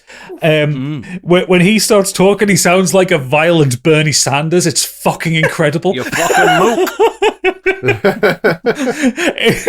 It has to be heard to be believed, but it's really good. Zoidberg was very Jewish as well, wasn't he? Yeah. But man, it's good. It's a really funny book, and the story. I'm about halfway through the story so far. Is going in a good way. All the characters are reasonably engaging in their own way. The idea of one of the character that's taken the piss out of the explorers by teaching them things, her trying to teach them how to play poker, and them not getting that you don't have to share all the information immediately, but then they're all kind of getting off on seeing cards in a different order and all that kind of thing. It's so fucking funny. I really like. I've been a big fan of Scott Meyer for quite a long time. I've liked quite a lot of his books. This is definitely the funniest one he's done. Okay. It's also very violent. These? Do you just get recommended because you've read the books prior or something? Yeah. Because I buy the books on Amazon, like the paper books I buy on Amazon anyway, so it all gets kind of recommended to me. But I've known Scott Meyer books for a while. I read his Magic 2.0 series when that was first being published years ago. So. Yeah, and also now I'm kind of keeping an eye on the narrators I like. So I like Luke Daniels. He did Master of Formalities. He's got a good style. I need to start reading some more modern books because Christ, I've been reading some 18th century epics lately. I've just had 2 more dropped off today. I've got the sequel to Mickey 7's just turned up today. Oh, you like that, didn't you? I did. I really fucking like that. I'm looking forward to the film version of it. But yeah, listen or read Brute Force. It's recently out. It's only came out this month, I think. It's very, very good. It's hot off the presses. If you get the audiobook version, it's 10 hours long. Well, that's a nice size for an audio book. It is that. Sometimes when you get audio books, it's like 25 to 30 hours, and you're like, I listen to the George whole, Martin. I listen to the whole of Stephen Fry's Sherlock Holmes collection, which is 107 hours long. Jesus. Oh my God. I listen to the whole of that. Oh, poor man, I had a sore throat by the end of that. Oh, he didn't do it all in one, mate. I just realised I was mute then. It's annoying. I've got it. The Stephen Fry Sherlock Holmes. It's so good. Especially when you get to looking on the weird Sherlock Holmes ones. Yeah. Just be careful. I was looking at that on Audible just now, and there is another book called Brute Force by Andy McNabb. Get in! Let's get that so one. make sure you order the right one. Get that one first. I'm definitely getting some Andy McNabb in me. Come on, God, let's kill the infidels. Fucking used to read Andy McNabb books when I was like 19. So Come on, let's shoot the brown people. Fuck them, Andy McNabb, yes! Oh, nice. What a fucking terrible person. He's a terrible author. Bravo 2.0 was good, though. God. As a document of his time. Yeah, he's the granddad's favourite. Oh, it's always around Father's Day, isn't it? There's always an Andy McNabb book out. Get an Andy McNabb. Nip into Tesco and get me next McNabb. I need some head popping for Christmas. Fucking joke, mate. Oh, God. At least Tom Clancy put some realism in his. They were a bit Djangoistic, but they still put a bit of realism in there. Yeah, but Tom Clancy was gun porn. Have you ever fucking read Rainbow Six? Yeah. There's like 600 pages talking about the guns. He talks alone. about the springs in a Glock for about 2 fucking chapters. I can't read fucking army books anymore, mate. I'm not fucking 15. Biggie's like, shit, I better delete all my McNabs. and it's Chris Ryan's. Yeah, you know he's reading all them. I am not. Clearing present danger with Biggie. I mean, that was Tom Clancy, wasn't it? That was Tom Clancy. Yeah, it was. I should do a read along. Oh, can we have an audiobook version of an Andy McNabb book? Biggie saying, and then he shot the brown man, and then he shot another brown man, and that's all they do. It's awful. The best part with Andy McNabb books is when they started pivoting towards being more like spy thrillers, and it was like I know the guy getting the girl James trying Bond. to be a James Bond style. And that man cannot write women at all. But there's no romance to it. Like, at least Fleming had a bit of romanticism to it. Oh, no, he's didn't he, in just Pulp? fucking. It's just killing and fucking. It's just fucking. Just fucking. Do you know what gets me horny? Killing people. Fucking awful. Let's get on to big regrets. So this is a Patreon pick for the main topic. Stig, what did they have a choice of? Patrons this week had a choice of a fantasy tax write-off, which was imagine you could write off the expenditure on let's say things like games and tech, or you audit, see what the cost is. Purchasing regrets, what media or tech purchases we regret spending our hard-earned money on. It had to be money laundering, stuff that had a ridiculous budget that was so terrible and unredeemable, you're convinced it was a money laundering scheme, or celebrity, the life and career of artists that passed too soon. And 88% of the vote went to purchasing regrets. So that is what we're here to talk about. I think the patrons like us being angry about things. I think so too. I think this is going to be more sad or melancholic, to be honest. It's not going to be the vibes that we've had recently, guys. This is going to be less of a vibe. This is... Oh, I don't know. Like, oh, my bank balance. Oh, no. Right, a man. Or maybe a female. Or maybe a man.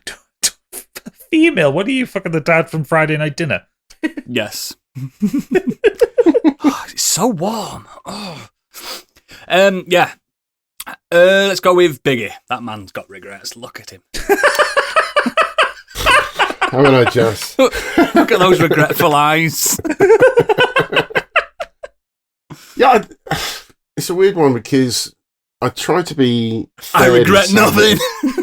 I try to be fairly savvy when it comes to getting tech. I look at reviews and all sorts of things, ask for opinions, you name it. So I don't generally have regret around stuff like that. What was that? Nothing. No. I didn't hear it. What did you say? No, nothing, sweetheart. Carry on. You'll hear it in the edit. Yeah, I'll have to. But yeah, I had to drop my headphones because they were annoying me doing these podcasts. I've got quite big ears, and sitting for hours on end listening to you guys attack me. But yeah, it would generally get quite uncomfortable. So it was just something that Oodles pointed out the other day, that he always has his earpods in for his, and it just made me think about. It's because I've got fantastic hair, so why cover it up? Yeah, and I'm really glad I made that move. But I obviously, my last set of headphones started to fall apart last year, so I ended up getting a pair of wireless headphones that I don't need anymore. But it's for the right reason. But yeah, on a serious note, I was just thinking back to last week's topic when we were talking about backlog, and I was just going to quickly mention that the other reason why I have quite a massive backlog is also because if I was ever down or depressed, I end up purchasing stuff like that. Yes. And I do a game purchase. Tell me about it. Sort of cheers me up. And I try and do it in sales and stuff. I don't go mad. You get endorphins from it, don't you? It's like, I'm feeling better. And they don't last very long either. Retail therapy. No, they don't, because then you start playing it. But that was something I forgot to mention that made me think about my backlog, was just that's where a lot of it also comes from. Definitely. And speaking of which, my Xbox One just sits downstairs collecting dust because I don't play on it. I don't have time to play the games that I want to, clearly, because of my backlog. But then, yeah, my Xbox One just sits there, just collecting dust. I play. Is it still supported, the Xbox One? Yes. Yeah, I mean, I can still play, the Master Chief Collection I've got on there. I do like Halo. Does it have Game Pass on Xbox One? Yep. Yeah, I still had my Game Pass, but when it runs out, I'm not getting it again because I'm just not playing games on it. It's just pointless. Really don't need it. Yeah. So I realise I don't have the time to play the stuff I want to, so I don't need to have 2 subscriptions. So I'll be dropping that. Oh, do you have PS Plus? I do. Ooh, no. But yeah, my massive DVD collection is just a waste of time. It sits in the garage. Physical media in general. Yeah, because you just don't need it anymore. And I was proud of my collection back in the day. I've got a massive collection. I used of to DVDs. like looking at my CDs. I used to like just looking, knowing that they were there. Yep. And now it's like, and I just don't I'm glad need them they're anymore. fucking gone. Everything's covered on streaming services. You just don't really need them. You don't need, and the quality is that good generally. I'm sure there's a good Blu-ray or 4K that I could whack on if I really needed to, but yeah, it's all pretty good. But yeah, the main one which we've talked about before is really pre-orders. I've managed to just back off from that now. Yes. I won't do that anymore. I've been burnt too much. It's just really depresses me, the thought of pre-ordering the big games that come out, and you just may not have the time to play them, but there's an issue. We've got to that point with pre-orders where there seems to be every big game that launches has issues, needs fixing, patching. Yeah, it's just not worth it, and it doesn't deliver what it's promised. Especially when it's digital. It's not like shut up. Especially when it's digital, there's no point. Oh, it's real. It's not like they're going to run out, is it? No. No, yeah, true. Like I understand that if it's like a pre-order, you can't run out of a pre-order. Yeah, pre-ordering digital is so weird actually when you think about it. Yeah. What a weird concept. And the money my is so slots. much more as well. It's so more expensive. And people say, no, but I like it downloaded for when I get back from work. Well, I can set something downloading from my phone while I'm at work. You know what I mean? It's not a thing you need anymore, is it? But you get better hats if you pre-order it, and everyone likes hats and stuff. You know what I mean? You get a new hat for people. Fuck that, man. Basic bitch, me. Yeah, that's pretty much my list. It was just thinking a few things that I got, but I don't actually have anything that I particularly regret getting, apart from whatever Stig said that I will find out. Oh no, that wasn't a regret thing. Just a little jab. That's cool. Oh no. But yeah, that's it for me. I have regretful things I've bought. So, yeah, go on then, Stig. All right, start with the games. We're starting with something. Pre-orders is exactly this. Deathloop, swept up in the hype, pre-ordered last minute, didn't receive it for about 3 days, was kicking off that I didn't even get it for 3 days. I remember that. Played it for a few hours, never clicked, Shite. didn't go back to it. I don't think it's shite, it just didn't click with me, just for whatever reason. I don't think it's a shit game, it just didn't click with me, and then it sat there. I was like, I'll go back to it, and then it came onto Game Pass before I even looked at going back to it, so I've just sold it. So that was a full price I paid, but not like Cyberpunk. Again, swept up in the hype, paid full price. Even though it was playing fine on my PC, I'd heard that PC players were having issues after the prologue and when you got into the open world. So I stopped after the prologue and just never could be asked to go back to it. So I paid full price to play. Open world's a strong, barren world, you mean? Yeah, so I basically paid full price to play the few hours of opening prologue missions. The openings, like I've said it before on this podcast, the first 3 hours of Cyberpunk are incredible. Yeah, but not worth 35 quid. No. As soon as Keanu turns up, it gets wank, and it's not because of him. That's just bad timing on his part. Halo 3 Special Edition. What was special about it? It came with a lot of classified documents, a lot of crap like that, smart work. What do you mean classified? You know, when you get like artwork, like law stuff. Yeah, law stuff like physical ones. Yeah. Physical. Oh, that's pretty cool. Though. Physical document. Yeah, but they just sit in the box. Don't do anything with them. Artwork. Yeah, you don't even read them. I had that with Reach. It was in like this big canister thing. Yeah, that had a load of stuff behind. It might have been Reach actually. One of them there was a behind the scenes DVD which I'll never watch. Never watch that stuff. That's Reach. And some patches you could sew onto shit. Yeah, so I don't care about any of that. So I don't know why I paid the extra money for it. You're not even bothered about the light. I just want the game. I don't know why. It's weird. Yeah, I don't know why. Just a waste of money. It is a hype factor. It's a hype machine. Yeah. It sucks you in. I've got the worst FOMO in the world, mate. I only have to have Gadget to say you need to play this, and I've bought it. And he knows I'm scared. He still does it to me. This wasn't a hype factor. This was a recommended by everyone who said it was an amazing game, but it just doesn't click with me. Yeah. Persona 4 Golden, when I got my Vita, everyone said it's the best game on there. So I bought it, didn't like it. They're not for me. So that was a waste of money. It's the best Persona game as well. Yeah. So. Come at me, Persona 5 fans. Speaking of the PS Vita. The PS Vita. The PS Vita. So this is probably the biggest thing on here, second biggest thing I'd say on here, because I was all geared up for this. Is the next generation of console. I bought my PS4. I had a bit of spare cash. It looked so good. Bought the PS4. Bought a Vita. The Vita is a great little machine, but the first party games on it are shit. Apart from Tearaway, like it ended up just being an indie. Tearaway is the only essential game you need to play on the Vita. It was like an indie machine. Gravity Rush was good. Or Yeah, it was, wasn't it? Or an old PS1 game machine. I could have played them on something cheaper. But yeah, it feels good. It's a great little machine, but they just didn't cater to it, and it just felt like a waste of money. And I thought, I can play this remote play. So if I want to, I could sit in my bedroom in the bed, and like I do my Steam. Never worked very Never well. worked. Did the remote playing? It was terrible. Speaking of which, the PSTV.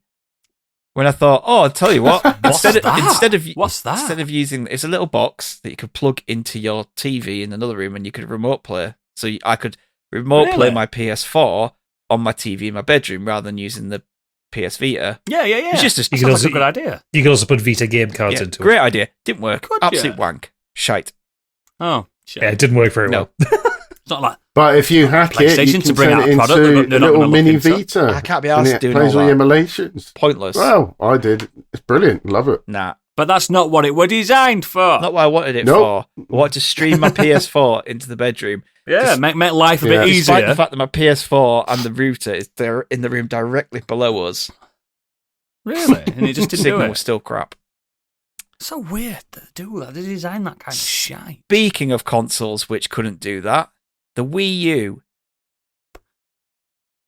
Oh, I never got one. bought Never a played Wii one. U, and all I had in it was Mario games, Mario Kart 8, a few Mario Karts, and nothing else. Complete waste of time and money. It's no wonder Nintendo just skipped past this and ported everything onto the Switch from it. What was the Wii U like for third-party games and stuff? Because I don't know. I genuinely don't know. I didn't know me either. And I had one. Oh. Weren't it a big issue that they got Mass Effect 3 on it? No idea. I didn't. I'm sure they got Mass Effect 3 Did on it? Wii U, and everyone were like, yeah. I just wanted the we got next Mass Effect- Mario Yeah, Kart. you got the third I one. just wanted the next Mario Kart game, and I thought they'd release some other good stuff on it, but everything that was decent was either I completely just skipped over it. just put to the Switch straight away. So the gamepad was crap. The idea was sound. You've been able to play the game on the pad if you're in the room. What's the screen like? Is it a good screen? For the time, it was fine, but Yeah. LCD. Yeah. Again, the range on it was so rubbish that I couldn't even play it in my bedroom, which is above the Wii U, in the room above. Is that not actually designed so you can go anywhere else? No, Like, it's with the literally toilet Bluetooth. stuff? You could play it in the same room. There's no way to play anywhere else. Oh, that's awful. So yeah, that just ended up being a massive waste of money. And then we just got a Switch, and it just sat in the kids' room, and was a DVD player for the most part, or a YouTube machine. Yeah, so the kids could watch YouTube. So eventually got rid of that. It was just Were it expensive, were you? yeah. A full price console? No, I bought a second-hand one, but it was still nearly 300 quid, I think. I thought it were a fucking add-on me when it first came. That's the problem they have. So did many other people. I was like, I don't need it. I don't really like my Wii that much. I'm not going to get the add-on to it. Christ. Yeah, just I only played Wii bowling. not a regretful purchase. That if I could add the foresight to know that the next console was going to come fairly soon, and all the good games had been ported onto it. But It wasn't a long lifespan, was No. it, Wii U at all? I still hate the name for them. I just think it's such a stupid name. Wii U. Does it mean anything other than it sounds like? Well, we means everybody. Does it? As in we? Yeah. Ah, okay. Steam Deck, but not because it isn't amazing, but because it's just because it's making my backlog grow from all the sales that I keep buying and going, I could play this on the Steam Deck now. How dare you be so good? Yeah, that's it. But other than that, it's amazing. A purchasing regret, but only because I sold something to get it. So I do not regret buying the original Xbox.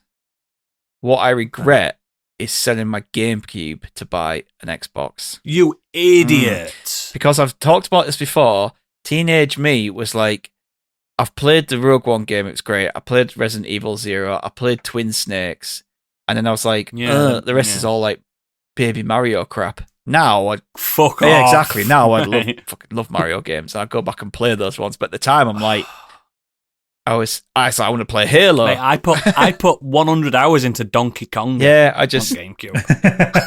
at that time in my life I was just 100 like hours. so I was over Mario games and Nintendo first parties, and I was more like, I wanted to play Halo. I wanted to shoot shit, didn't you? Yeah. You wanted to shoot shit. Call of Duty and the wrestling games on it were great and stuff. You didn't play Metroid or anything on No. GameCube, bro? No, because I got rid of it. Wow. Yeah, You could get Medal of Honor as well on GameCube. that's what I'm saying.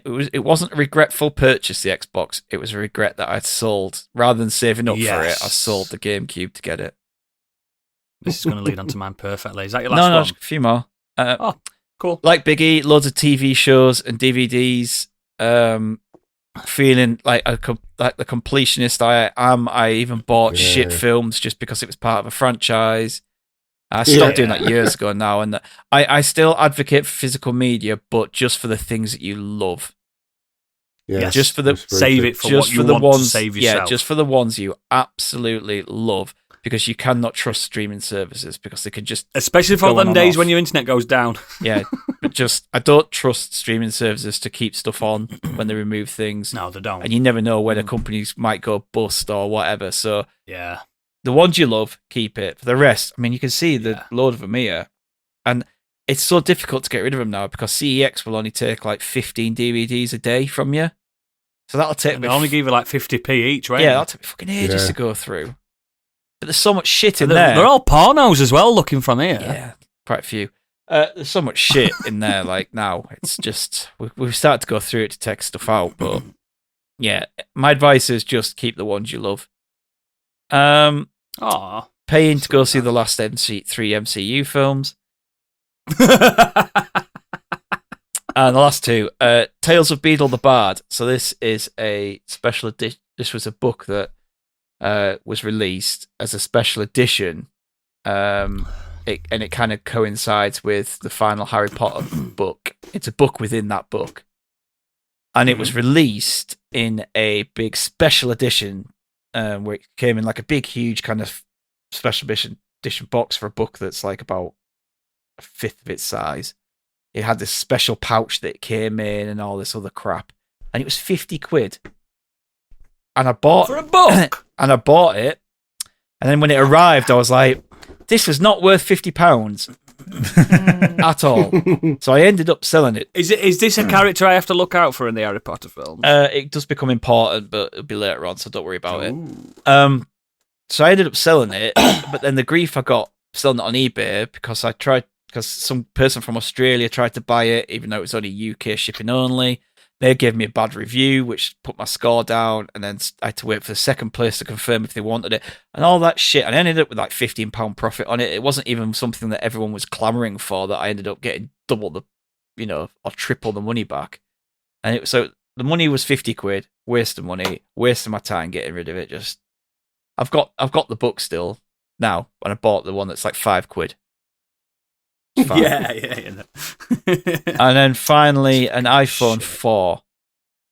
Convinced at the time that I was on the wrong side of the phone wars.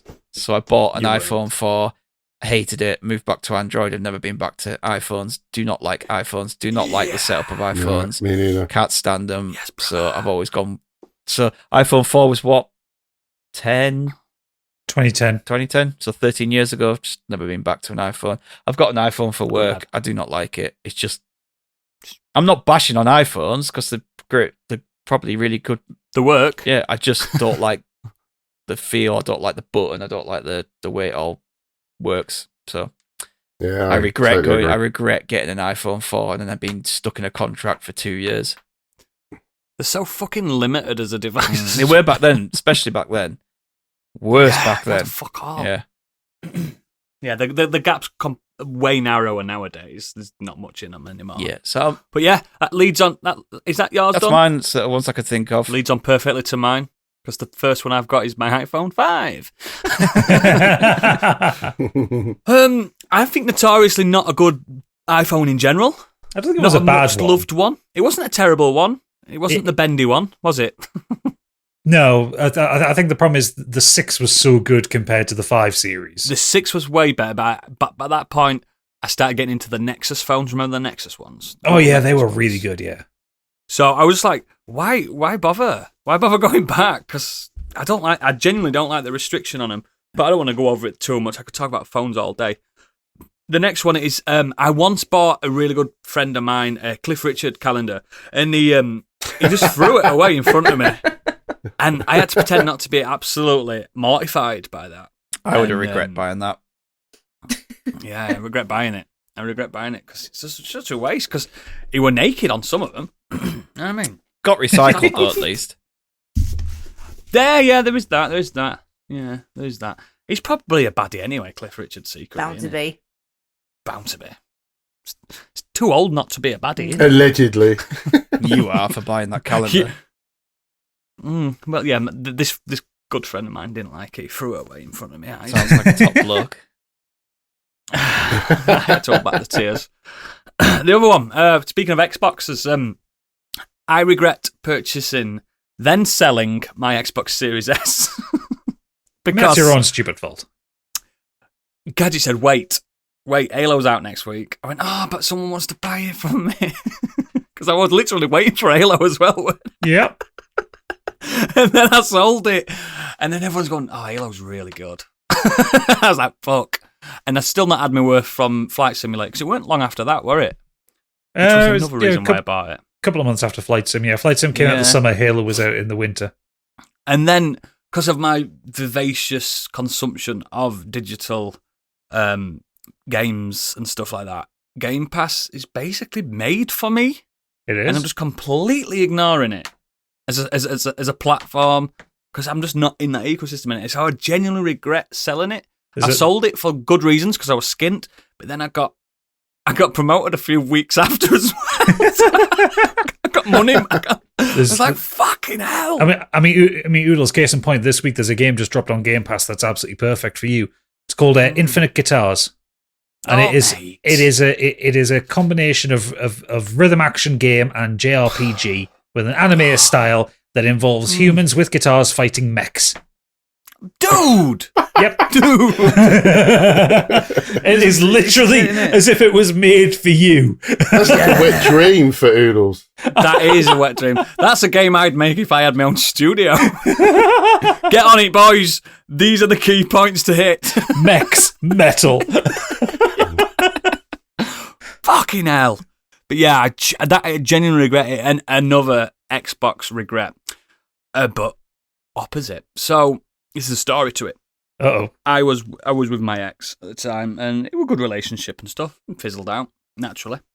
And I had the PS3 at the time, and I wasn't consuming games as much at that point because I was consuming other things instead. So I was quite distracted. But I did like my moments on my PS3, Metal Gear 4 and stuff like that. Big fan of all that. And you still got all that third-party goodness on PS3. Some of it were fucking broken on PS3, though. That was a problem. A lot of games were fucking broken on PS3.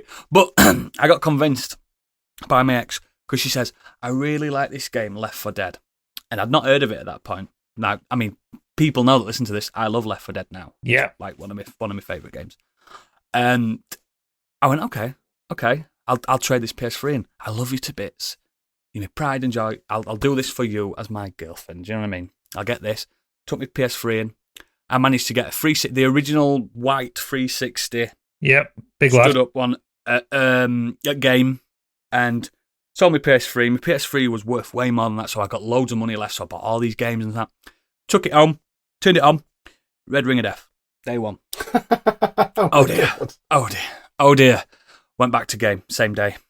Luckily, she drove. That did help. So we drove back. Oh, this got Red Ring. Oh, sorry, we'll replace it for you. Got the new one. Took it home, turned it on. Red Ring of Death. Oh no. This went on 5 times. Wow. What? 5 times. 5 red-ringed Xboxes. Yes, fun game. They're all pre-owned, obviously. And eventually, the manager at that game said, "This is beyond a joke now."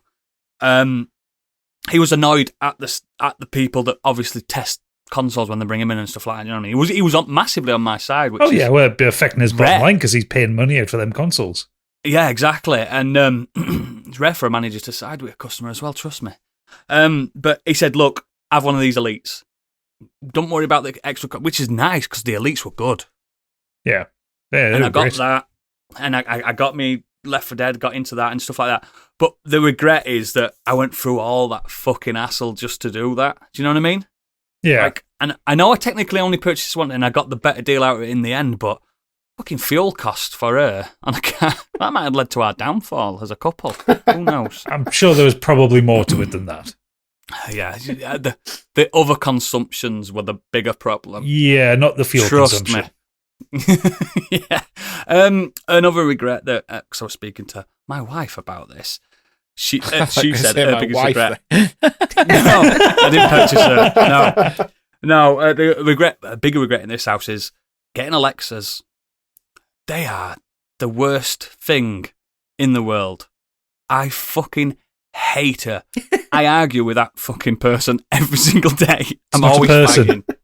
Well, what is not. sentience?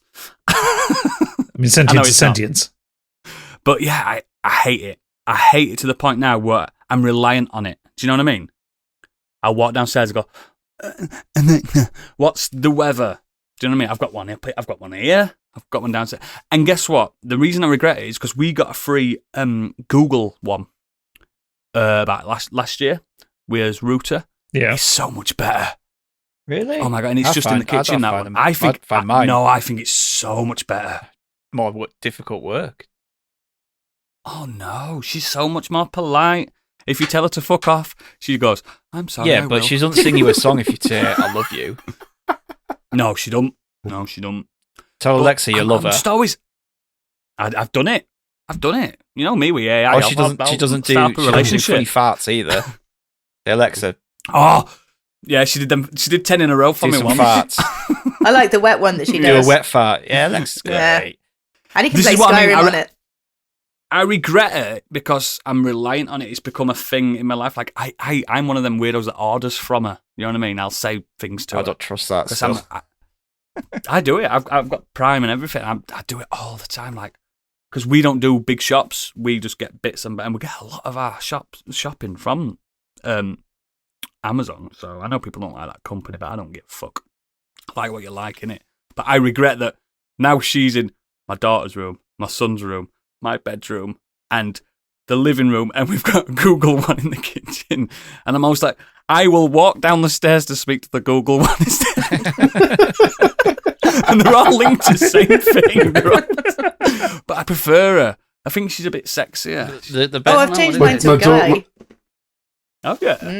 Oh, yeah. The best thing about them, if it's got them in their rooms, though, is that like being able to speak through your phone to them, people in the. Yes, I do it all the time, mate. It's so good. Yeah, it's so good. My daughter was trying to get a song played on the one that we've got downstairs in the lounge, and she couldn't quite understand what my daughter was saying.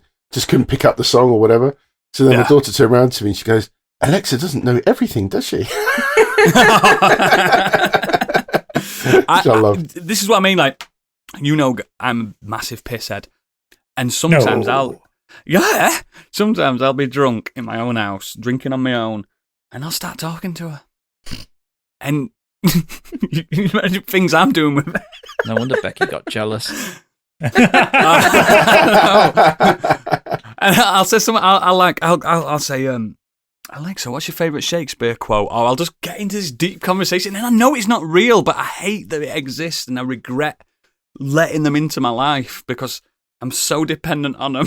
Do you know what I've got mine is? When I say goodnight to it, there's a whole routine, but it will tell me a different like goodnight sort of phrase every night, and I like the one that says I do it. And because it's a guy, it says, "Good night, enjoy your beauty sleep. Not that you need it." I'm like, yeah. Oh, he's smooth. Yeah.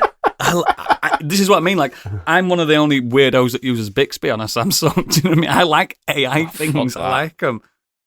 That's what I mean. Everyone's like, no, not using that. But I do. I talk to him on my watch and everything. Remember when Samsung put a dedicated Bixby button on the phone? Bixby button. Yeah, they got rid of that. They got rid of it. Came out and they ditched that idea. Yeah, but I use them. I don't, and I hate that I do use them. You know what I mean? Because when you've got ADHD, right, you'll talk to anything. And if anything that's a good listener, it just becomes like, I just regret like the purchase and getting them into, because it was my idea in the first place. She was like, no, we don't need one of them. I'm like, we do. I just use it for music. Yeah. And they're all so super cheap as well, aren't they? Yeah. Mm-hmm. They're actually surprisingly good. They're surprisingly good speakers. I just don't like having them. Yeah. Do you not have one at all? We've got a Google Nest Mini that I got free from Orville when I joined them, and it's never been plugged in. Try it, mate. You never know. No, I didn't want Google to be listening to us, man. Oh, they listen on your care. phone. What you walk hiding? around with a phone in your pocket. They're already listening. I know. They What you know hiding, everything pal? you searched and everything. They know already. Yeah. I've got one in my Yeah, kitchen. I- When you play a song on it, and it's I can't remember which version it is, but it's got the screen. When you play a song, it will play the lyrics, so you can have a karaoke sesh while you're making a dinner. Oh, So good. there you go. Yeah, I regret the integration of AI or VI, whatever you want to call it, or virtual assistants, whatever, into my life, because now it's become where I will probably be that old man in a old people's home with one in his little room. We all will. Because, yeah, probably. I just think they're great. And again, you can imagine me drunk, getting them all in one room, sat round it, having a party with me. Little hats on. Why aren't you drinking your drink, Alex? Come on, drink. I'm just that kind of person. But yeah, I regret it. I've got others, but we'll leave them for the green room. Who haven't I picked? Me and Candy. Candy. Me, my turn. Regret. Do you know what? Purchase. Like tech and stuff, I haven't got in terms of games and media. Not that many regrets because I feel like, with the exception of the AAA games, I'm not spending enough money that I truly regret it. It's more of an embuggerance. Do you know what I get from you? I might be wrong.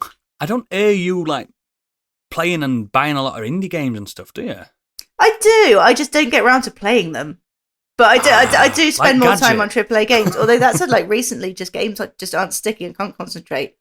But yeah, that said, I have got a few regrets. One of which is not Fallout 76, but it's an emote pack that I bought for Fallout 76. Come So on. Oh, what? Did you, An come emote on, there's pack. no way What? you didn't buy that emotes. pre-order with the shitty bag and the helmet. I love my pre-order. Fuck And they off. replaced that bag. I've got the T-51B power on the helmet sat just over there looking at me. I love it. And you got the steelbook and you got a glow-in-the-dark map and I've got it framed. I loved my pre-order. The bag, But do you love not the so game? good. Do you love the game? I did at the time. Still playing it? Sucking on the teat No. of Bethesda. Yeah, no, I'm not playing it. And yeah, that's not the reason I'm not playing it. But this emote pack. So you can do like several emotes where your character will do something. Like waving and stuff. Yeah, basically, but it'll show a little icon above your head to kind of demonstrate what you're Yeah. trying to say.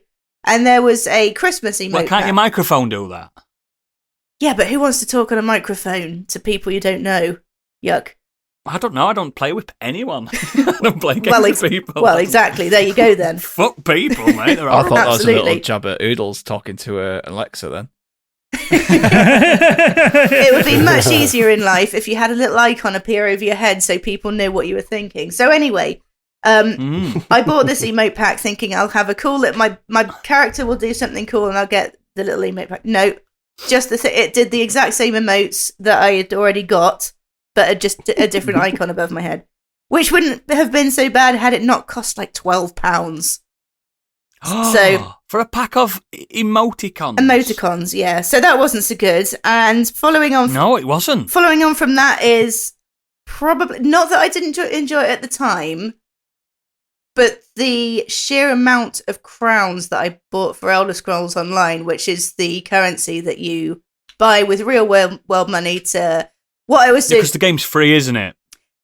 I think so at the moment. Yeah, you can pay something like £10 a month, and you get all the different lands and all the different quests and stuff. Plus, you get a certain amount of crowns, or you can buy the thing. But the way it's set up is that it makes it basically, unless you're paying monthly, you are at a severe disadvantage. At £10 a month, it's fine. If you're playing it all the time, it's fine. It's not bad, is it? What is not fine is the amount of money that I was spending to decorate my houses. And I got my joy out of it at the time, but I was... Was your real house decorated? Oh no, still don't have a bed or a toilet. My ESO houses, See, though, there's the are problem. fucking lit. And the reason for that is I've spent probably the best part of £1,000 on crowns. Wow. Maybe even more. Fuck off.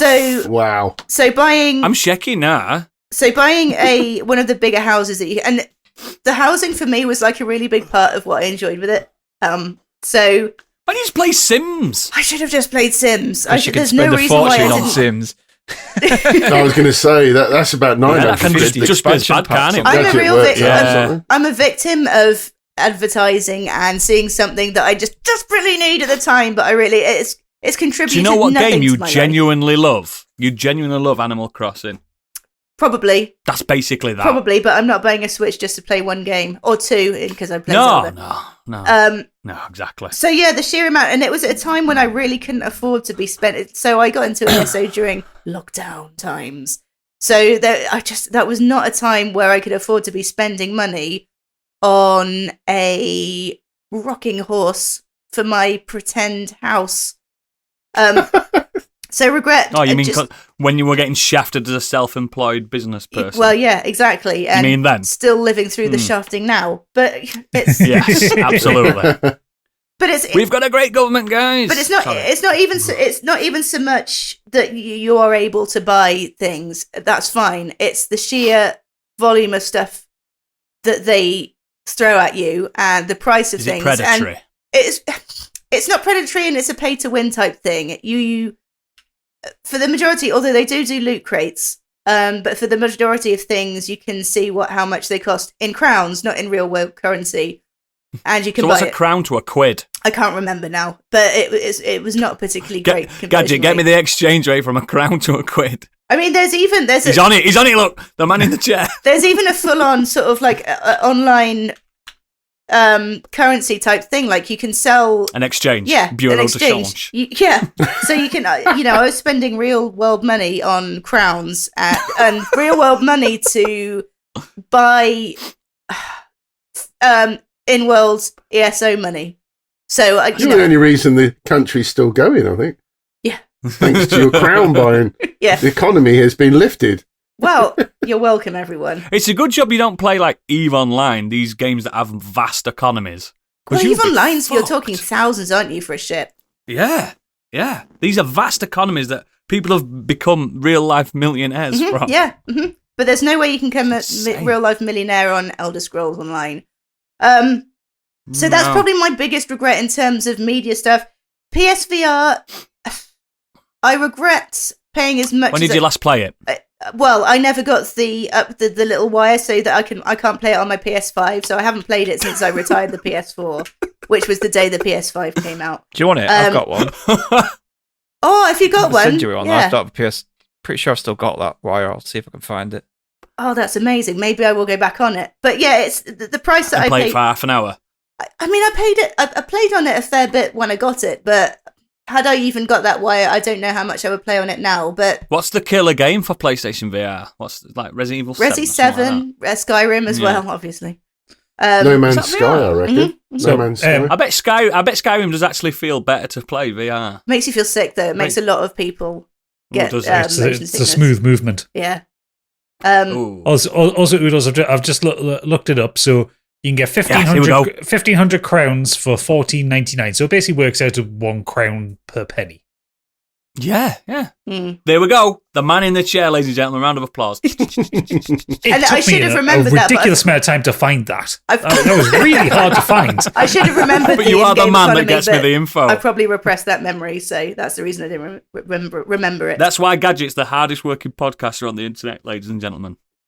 There you go. So there's a couple of other media things that I will leave to the green room. Real life things. I got a couple of. Stig's got that thing in his hand, look. I Found got it. a couple of bangers. Oh, that's what I need. I'll send you it. Amazing, thank you. But you've got I to pay will. him £50 I will postage report and back and tell you packaging. how much I'm playing on my PSVR. And I don't even know You where have it to is. pay him 50 crowns. They won't want the I camera. was just They gonna want say, the you have to camera give as some well. It's crowns been for that. shoved to the back of the drawer that I can't sell. Now I've got one here. That's what I'm streaming this off. That's a PlayStation camera that you can see me on. Hello. That's not a bad picture, actually. I know. It's good, isn't it? So real life things. I was looking for a bicycle on eBay. A bike to get me to and from work. Regular bike. Didn't need anything fancy. You regret buying a bike? No, They're because brilliant. let me tell you. Oh, right. I didn't buy a bike. I bought a lowrider bike with the high handles, the thick back tire, you and are? get this, it had a 2-stroke engine on it. Oh, fucking I didn't think where I was going to put this thing. I didn't think that I lived up a hill. Who do you think you are? That's exactly what I thought. That's exactly Where what are I you going to thought. put that? I've been to your flat. There is nowhere to store There is anything. no way to store it. So it ended I'm up looking at one of living. these So, now. right, I'll tell you the story. So not only did I buy it on eBay. Can I just... I'm going to send you my doctor's information because I think you've got ADHD. Actually, that has been discussed. But anyway, I'm telling you, mate. moving on. I've got that different kind of Riddled girl with it. ADHD that doesn't quite come out the same. Oh, it's more powerful. Oh, it comes out It's different. worse. Um, It's worse. So yeah, so going back to the story, so not only did I buy this thing, and it was probably about 250 quid, not knowing how to fill up a two-stroke engine because it doesn't take regular petrol, disregarding the fact Two-stroke. that... It takes two-stroke, doesn't it? Yeah, but where'd you get two-stroke from? Alfred's. Well, I didn't know that. I'm the least mechanical-minded person in the planet. I am, but I still know that. Well, I know less than you. So not only did I It's not like a take that into lawnmower. They consideration... take two-stroke, don't they? Yeah, because they're two-stroke engines. Exactly. So I didn't take that into Well, can be. consideration. I didn't take into account where I would put this fucking thing because You could have bought a bed. I could have bought. Well, I did still have a bed at that point, but it's a whopping great bike. It weighed probably about 160 pounds, I think. I live up a hill. Jesus Christ. I could not use that And two-stroke. it were a low rider. It was. I couldn't use the two-stroke can engine to see get it. up the hill because it's not road legal. You have And a suicide helmet on as well with a spike on it. no, but that would have been fucking rad. So I went. I phoned the buyer as well a couple of days before and said, "How big is this bike? Do I need to get a van? Because I had to drive to go get it. It was collection only." Fuck me. He was like, "No, it's fine. Just get a hatchback or something." So I did. I You hired a should have got the hatchback. bus and rode it home. I should have done. Had it not been up the M5. I'm pretty sure that's illegal. I don't think you can ride them on motorways. You can't ride them anywhere. That's the trouble. So I hired Yeah, I hired they're not road a legal. hatchback car, which is the most expensive car you can hire for a day. I got to this place, and the guy clearly didn't expect me to have shown up. He looked at my car. He gave me the bike. He looked It's not going in that. extremely sheepish, and he ran away. He legitimately he fucked off, and he was working in this garage. Did you even pay him? I paid him because I paid him beforehand. Oh. I paid him on PayPal. He fucked off Idiot. for ages. He obviously realised his mistake, said I could get a hatchback, and then I actually showed up. So he left me with his work colleagues who were working in a garage. So they had to dismantle this thing. They had to sort of like loosen the handlebars and kind of like jimmy it into this fucking... Oh. There was petrol, two-stroke. There was two-stroke all over the back of this hire car. It's oil, by the way. It's not petrol. Whatever. And it was just a disaster from start to finish. And I got it home, and I was like, I can't lift this thing up. I can't put the Do you handlebars still back. have it? No, I gave it to a guy that owns... Gave it? Yeah. I just needed it gone. I gave it to this guy that owns a motorcycle cafe, and he had it for one day. I'm sure he didn't want it. He rode it for one day and crashed it because I might have forgotten to tell him that the handlebars weren't 100% secure. Oh. This is amazing. you are the living end. Whoopsie daisy. And then there was another time. So that bike is not the worst purchase that I've made. I can't deal You with your just need a chaos foldable bike, sometimes, can't pal. I should have just bought a Bikes bike. are I never great. did end up with a bike either. And I literally ride a bike every day. It's so good. I live up a hill though. Oh God, no, fuck that. I've Get got a pedal car. and pop. Get a little motor on it. Nah, Plunk. Yeah, get a plunk. Plunk, plunk, plunk, plunk. I got a car. It's fine.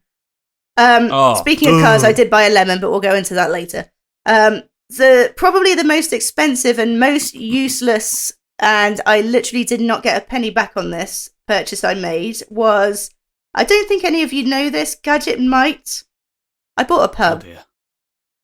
So I Yeah, bought I knew that. about 7 years I bought a pub. Isn't that a film? We bought a pub or something. It's I know a it's zoo. a zoo, innit? This fucking could have been. I bought, You a, bought a pub. pub? Not only did I buy a pub, I didn't buy it myself. Do you have a license? Didn't know you needed one. One of them. Oh. No, I wasn't a landlord. Like I bought it with two other people. I mean, you were a landlord. You owned the pub. Yeah, but I don't think you. I don't know. Didn't necessarily mean Gandhi would have had to be the licensee though. But yeah, No, there you was only two need to be other the license licensees. holder. I bought it with two other people, and how I knew these people were they were drink and drug friends. So you would have thought that the red flags, the most reliable of friends. The red flags may have been raised, but doing drugs, you kind of, the veil of sense is taken away from you somewhat. Even in your... You trust everyone. You trust everyone, not only when you're high, this continues when you're sober. There is a part of your brain that is shut off to common sense. There's any kind of critical thinking, that's gone. Don't worry about it. See you in a year. Yeah, like my pals. Let's walk to Germany from France. Sure, that'd be a good idea. We still did it. Yeah, exactly. First question. What was the name of the pub? The Market House.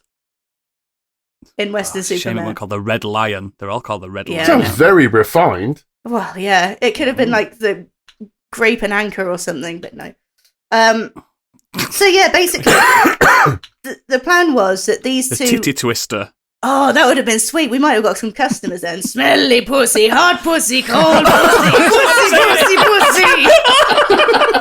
If you can find cheaper pussy anywhere else, fuck it. Well, I know what's going to be the ending sound this time. Turning into a don't do drugs, kids.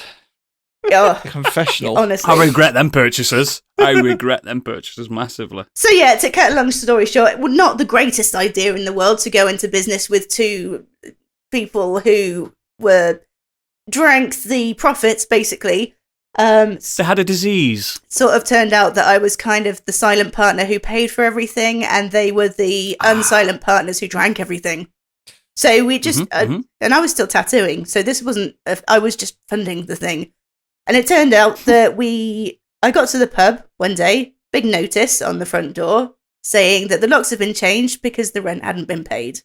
And that's the last I saw of it, and about the best part of $5,000. So that was, and that's when Candy's credit rating went down. It is. I'm still working on that credit rating, but that was not a good time in my life. And that's where we'll be hosting our first live podcast at Candy's Pub. Just Google it. It's not there pub anymore. now is a gaming pub, and it's fucking stunning inside. So if we did want to do it, like, we'll go back and tell them that you own it. Probably could do it. They'd probably be up for that. This is my pub. Go in. This is my pub. My name's on the door. Yeah, I know where we left the drugs. She knows where the bodies are buried. Excellent. Gadget, you regret nothing, you.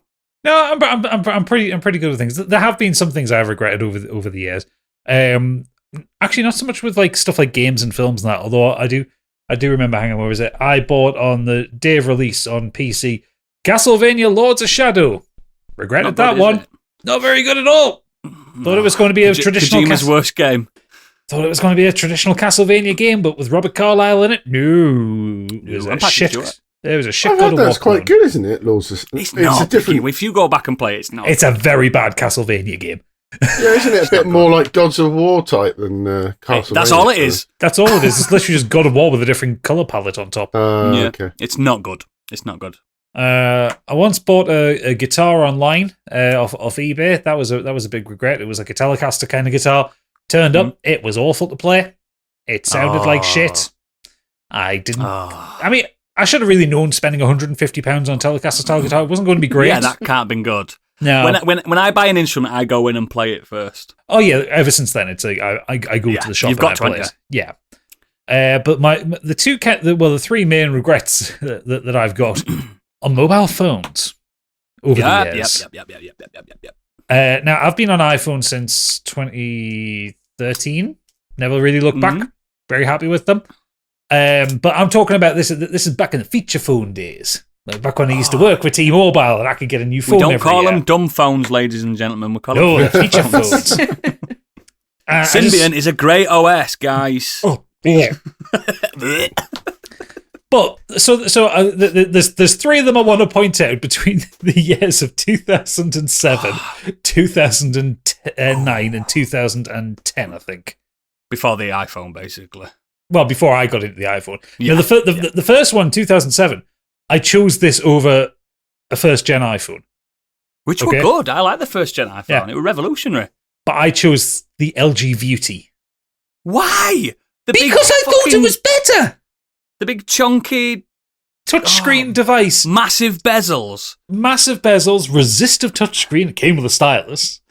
a shite camera. It was like 2 megapixel? No, it was a 5 megapixel camera, but it only did it in QVGA resolution, so it was like shit tiny software images as well. Yeah, terrible software. But like, so this is when LG got arrogant and they thought they could do touchscreen phones. These were resistive After the cookie touchscreens and stuff like that, wasn't it? Yeah, resistive touchscreens. So they were like soft plastic. You couldn't like multi-touch or anything like that. One finger at a time kind of thing. The keyboard was so shit that it was actually just like a T9 keyboard, so like 1, 2, 3, 4 to 0. But the phone was so limited, and Wikipedia reminded me of this. You could only store 100 calendar events, so if you had anything repeating, they would just stop after a few months. You only start 100 calendar events, and there's only 100 days in a year, guys. Come on. You could only have 20 text messages on the phone at any given time. Is that the one where you could add a limited amount of contacts as well? Yeah, you were limited to 300 contacts. Fucking hell! Imagine if you were a business owner. Like I'm pretty sure fucking ZX Spectrum came with more storage.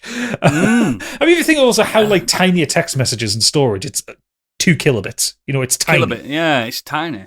So yeah, it was just absolutely hampered, and I was stuck with that but you had piece WAP of shit on it. for a year. WAP internet, mate. Come on. Oh, what? My God, I forgot about that. You had a bit of WAP. No, it wasn't. Yeah. It wasn't WAP. It was HSDPA. Were it? It was 3G. Oh. Yeah. So you could get as many Gameloft games as you wanted.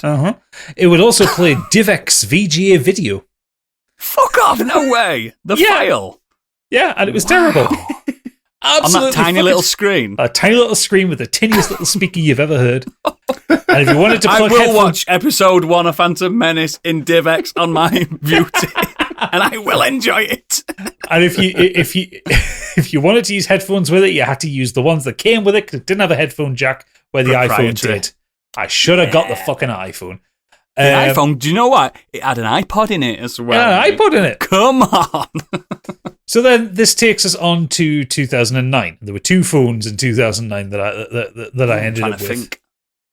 You're going to remember these ones. So the first one. So bear in mind, I was working for T-Mobile at the time, so I used to basically get early access to their own handsets. Exclusives back then, didn't they? Yeah. So I got the T-Mobile MDA Compact 5, which was ugly Windows phone. Windows 6.1 Professional. Phone. Yikes. Yeah. 6.1. It was awful. You could change it from green to purple to white to blue. You had your tiles. So good. No. It was before the tiles. It was when you had like a start menu and shit, yeah. It was the old Windows phone. Oh, it wasn't 7.1 with the tiles. Yeah, it was 7.1 with the tiles. This was 6.1. So this was this was released in 2009. Also had a TFT resistive touchscreen. Also used a stylus. Had a 3-inch screen that came out at a whopping 480 by 800 pixels. Calm down. It could do handwriting recognition, but not good handwriting recognition.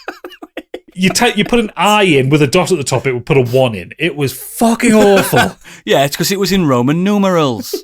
It had the fucking slowest processor going. It had a tiny amount of RAM. The camera was fucking woeful on it.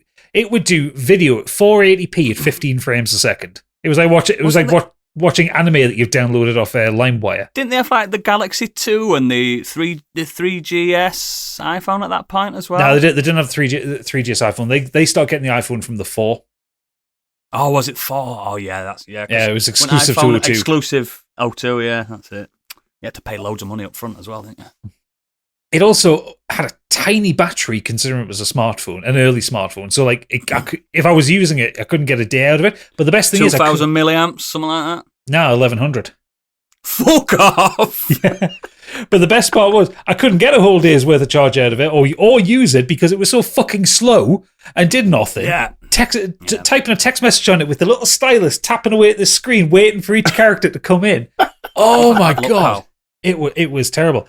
So, you know, at the end of that year, I got the opportunity to get into the phone, and I thought, you know what, I'm going to upgrade. I'm going to get something that's a bit new, a bit high-tech, a bit different. Fuck my life. I went for the Nokia N900. Dude, everyone knows. Everyone knows. I got it on release day because I work for T-Mobile. So no one knew. No one knew. I was the guinea pig. So the Nokia That nearly the single-handedly pop-up killed keyboard? Nokia, didn't it? It might have. Yes, it was one that had a slide-out keyboard. Yeah. This It was when, the phone that destroyed Nokia before they got bought by Lenovo and stuff. Yeah, it was the Nokia that got rid of Symbian, and it was a big advertising point because it went to a Linux-based original OS developed for it was MIMO 5. Again, really fucking slow, really shite, really hard to use with a fucking resistive touchscreen. No one was putting proper touchscreens in because the fucking iPhone. Everyone went with it. Well, the iPhone's so Didn't have a expensive patent because on it's it. got a glass screen. No, the other people had them, but did they? remember when the first iPhone came out, like people balked at the fact it was a £500 phone. Like, who's going to pay £500 for a phone? Yeah. So everyone was trying to do the iPhone thing for cheap. £1,300. Everyone was trying to do the iPhone thing for cheap, but that meant you couldn't have like a multi-touch display. You had to have like a fucking and a decent processor. Yeah. Nah, this was shite. It was awful. It was slow. It was clunky. It barely worked. Again, shite battery. The GPRS radio didn't work. So if you got 3G, you were fine. But if you went down to 2G, it just didn't fucking work at all. It was overly complicated. The camera was bollocks. Sound quality was bollocks. The keyboard was god awful. Like, I don't have the biggest thumbs in the world. I struggle to type on it. The Bluetooth didn't work. It was one of the worst phones I've ever had. And then after that, 2010, I went to an iPhone fucking 4, and I never looked back. At least they work, don't they? They work. They worked. They might be boring, and they might not be the most exciting phones, but they fucking worked. They always work, yeah. And because everyone in the world's got them, there's always support. There is. My God, not Nokia were on a fucking run of awful shit back in I'm those sure days. that was the phone that sent them off, and then they went into like liquidation. Then Lenovo went, "Nah, we'll buy name. We'll buy the name. We'll sack everyone, but we'll buy the name." Nokia. They had a few more after that because I somehow convinced Kate to get an N98. Oh, which was like basically like an upgraded version of the one Gadget was just on about. Yeah, because it looked like because it's Nokia, wasn't it? And it, Nokia. It had the best ringtone going. But Nokia were, throughout the 2000s. Kings. Yeah, they were the kings, weren't they? Everyone wanted a Nokia. Oh yeah. And it was like, well, this is a cheaper version. N98. This is Nokia's smartphone, and it's cheaper than an iPhone. I was always on the fringe when everyone were enjoying Nokias. I was Motorola. It wasn't that bad, You know what I mean? really. I think Kate quite liked it, but I think she was. By that point, I think I had Blackberries. Like, I think I was a BlackBerry I think guy. she was happy to see the back of it eventually. What phone do you recommend now, Oodles? What phone? Galaxy Ultra. Really? There's no point in getting any other phone. It's best phone ever made. That is a PC in his pocket, basically. Well, I've got. Yeah, same. Yeah, there's no mob. Am I the only one here that doesn't have a S22 Ultra? Oh, mine's a You're 21. an idiot. Also, I do actually love that it comes with the stylus. Yeah. I love it. I love a stylus, especially when you're doing photo. Like you could just. Yeah. Yeah. Hey, If not that, if I love it on my you skint, Surface. get a Pixel. If you skint, get a Pixel. Pixels will do. If you skint. Jesus Christ, those I just went through like a run of like a bad luck run of phones. Like before I had the LG View-T, I had the Sony Ericsson W810i, which was a banger of a phone. It was a brilliant little thing. I remember that. And then I went to the LG View-T, and it was just 3 years of shite. I loved the few years that Sony Ericsson were riding high with the Walkman phones. That were a good, That were a good time to have a phone. I went to from my iPhone. I think went to an S5, and then I went to a Sony for Xperia. S5 were and good. then I went S5 were good. Xperia's are and good. then I went to an like S8, then S10, then S22. Yeah, not sure why. S8's I'm probably not sure why it went still from my 10 to favourite design 22, Samsung but phone. Weird naming conventions in it. But Like my let's get away Motorola from phones. Razors. They were cool. Get a new one if you want, mate. Only about $1,000. Yeah, And the screens break after a few hundred. And the screens break after. Yeah, only a few. Have we got any feedback? Do people regret shit? Yeah, we do. We have some regretful feedback. Lee Davies has said, "This is a bit niche, but the purchase I regret most is buying the Korg Volca keys. It was my first synth, and within a week of buying it, I had upgraded to a Korg Monologue. Should have bit the bullet and gone straight to the monologue. Yes, you should have, because the Volker is shite. And I have the Everyone knows that. I have the baby version. The keyboard next to me is a mini log. I have the baby version of the monologue. Coassolator, mate. Big one. Remember the fucking the chaos pad? Yeah, that's it. Be it for your Enter Shikari vibes. Yeah. Keyboard nerds. Yes. That F-King guy has said, in 2016 I bought a Lenovo gaming laptop to edit videos on. 800 quid's worth of super graphic card power, stereo sound, and fancy light-up keys. I'd researched online and it was a top mid-range choice for doing the task, apparently. Lenovo was a solid choice for me. My previous laptop was made by them. It was still doing all right, just a little slow with rendering hour-long files and struggling to keep up with the edit workload I'd got. In fact, I still use it today to play emulated games or foreign DVDs on occasion. The new one was great for about a month, and then it kept updating, despite turning auto-updates off, crashing and stalling for long periods of time after starting up. Then a few months later, the keyboard would freeze up and you'd have to restart the whole system with the power-off key, losing any work that hadn't been saved. Thank the tech gods for autosaves. Turns out this one laptop had a glitch that didn't sit well with a recent Windows update and just happened. No other explanation why, it just did. I continued on though. That problem sorted itself eventually, and besides occasional issues with crashes and continuing to update automatically, it was okay. Then one day, a few days after its warranty ran out, in fact, I plugged in a bit of hardware to record all VHS tapes and an audible pop came from it, and that was that. A few attempts to fix it followed, removed the hard drive, reinstalled, eventually got the battery kick-started, but no further than that.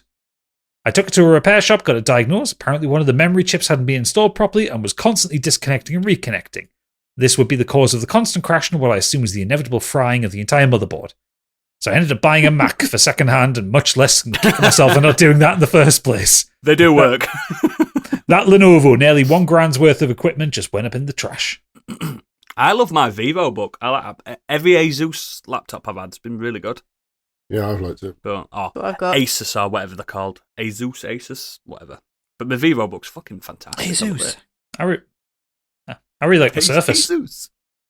Yeah, Surfaces are good. But I do like Macs. I am not Mac money, me. I ain't got big Mac money. Not many people do. Mate. No, I would love one. I mean, the Mac I've got from work to do my work on, it starts at like 2,800. Yeah, it's one of them things though. Like you can rag all you want about iPhones, but Apple make best laptops and best tablets, don't they? Yeah, by a million miles. That's the only Apple product I've got is my iPad Pro. iPads are phenomenal. Yeah. They're incredible. Fucking Galaxy fucking tabs are shite. Bless them, Samsung. They're trying. They're trying. Failing. The new Samsung Galaxy tabs are supposed to be really good, but no fuckers buying them because they're not an iPad. How the fuck buying them? I just bought 2 Fucking get for the kids. What, iPads or Galaxies? Galaxies for the kids. I'll get into it in the green room. Oh, that doesn't count. It's for the kids. Kids are fine. They're just on TikTok and Roblox, mate. That doesn't mean anything. That's all they do. Any more? Yeah, Xenos has said, I think I'm fortunate. I've never bought a major piece of tech that ended up being a bad idea, but I'm still pissed off about the game Dark. I've mentioned it on the podcast before. I'm not doing the whole rant again. Fair enough. Which one's Dark again? Is it that FPS? Wasn't that Black? Yeah, it's Black. Oh, yeah, Black. That's Black. Black were good, though. Black were great. Dark is a unique stealth action game with RPG elements when you take on the role of the ultimate hunter, a vampire. I remember him telling us about that. Yeah. I've seen that box art before as well. Ambush your enemies from the shadows, roam in the darkness, and use powerful vampire skills to dispatch your opponents. Nah. I'm looking at the screenshots now. It looks a bit shite. A nice 41% dark, on Metacritic. Woo! Yeah, on 360, yeah. So, short. No. Okay. Robotic Monkey up here. Oh, this one will go well with you, Stig. Limited edition of Halo 4. I was a big fan of the Halo franchise up to that point, and I was excited to see if 343 could pick up where Bungie left off. And the answer to this is very much no. The game was a bit of a stinker, the plot was awful, which is pretty damning considering the woolly plot of the other Halo games. The levels were mostly long, empty box canyons with little pockets of gameplay sprinkled about. The new enemies were all asset flips from the other Halo games. Multiplayer was a messy rehash of the previous games, but was plagued with matchmaking problems and pretty much zero balancing. The game and the art book all got pushed back into the metal box it came in and was pushed under my bed, where it served as a reminder every time I saw that pre-orders and limited editions are both very bad ideas. Don't do them. Don't do it. Do not do it. No. Rob Shack has said, hardware regrets. The Xbox 360 HD DVD player. Someone bought one. I didn't know anyone bought that here. I didn't know. He genuinely picked the wrong side. He did. Software regrets. Almost all AAA games I've bought on launch. Just fucking wait. Also buying... Oh, you're going to love this one, Noodles. Also buying the Legion of Dawn edition of Anthem on launch. I bought that and played it in the first day. I beat that game in one day and I took it back and lost a $5. The HD DVD? Like, I don't understand how that didn't win because the naming convention is so much more obvious. It's better than Blu-ray. It was a separate box on the Xbox, wasn't it? The actual format. There's two formats came out. Sony backed Blu-ray, and then Microsoft they backed HD DVD. But I don't understand how Blu-ray won over HD DVDs when it was such a strange name. Because innit? people still call it to this day Blu-ray DVD, and it drives me insane. It's one of those pet peeves. It's not that, is it? It's a Blu-ray disc. It's not a fucking DVD disc. Yeah, but HD DVD is simple. This is a high definition DVD. It's a clever name, innit? I don't understand how that didn't take off. Wasn't it because the porn industry backed Blu-ray? It's wherever the porn industry goes. And that's also, what the you PlayStation had one built in. The PlayStation was the cheapest Blu-ray player going. I just think that in terms of the whole format in general, I would have thought, and Sony have had a bad history of backing the wrong side formats before. So yeah. That just made me think as well. When you buy a 4K, until I got a PlayStation. When you buy a 4K film, you get a Blu-ray with it as well. I don't understand that. Do you? Yeah, I've got a 4K Lord of the Rings.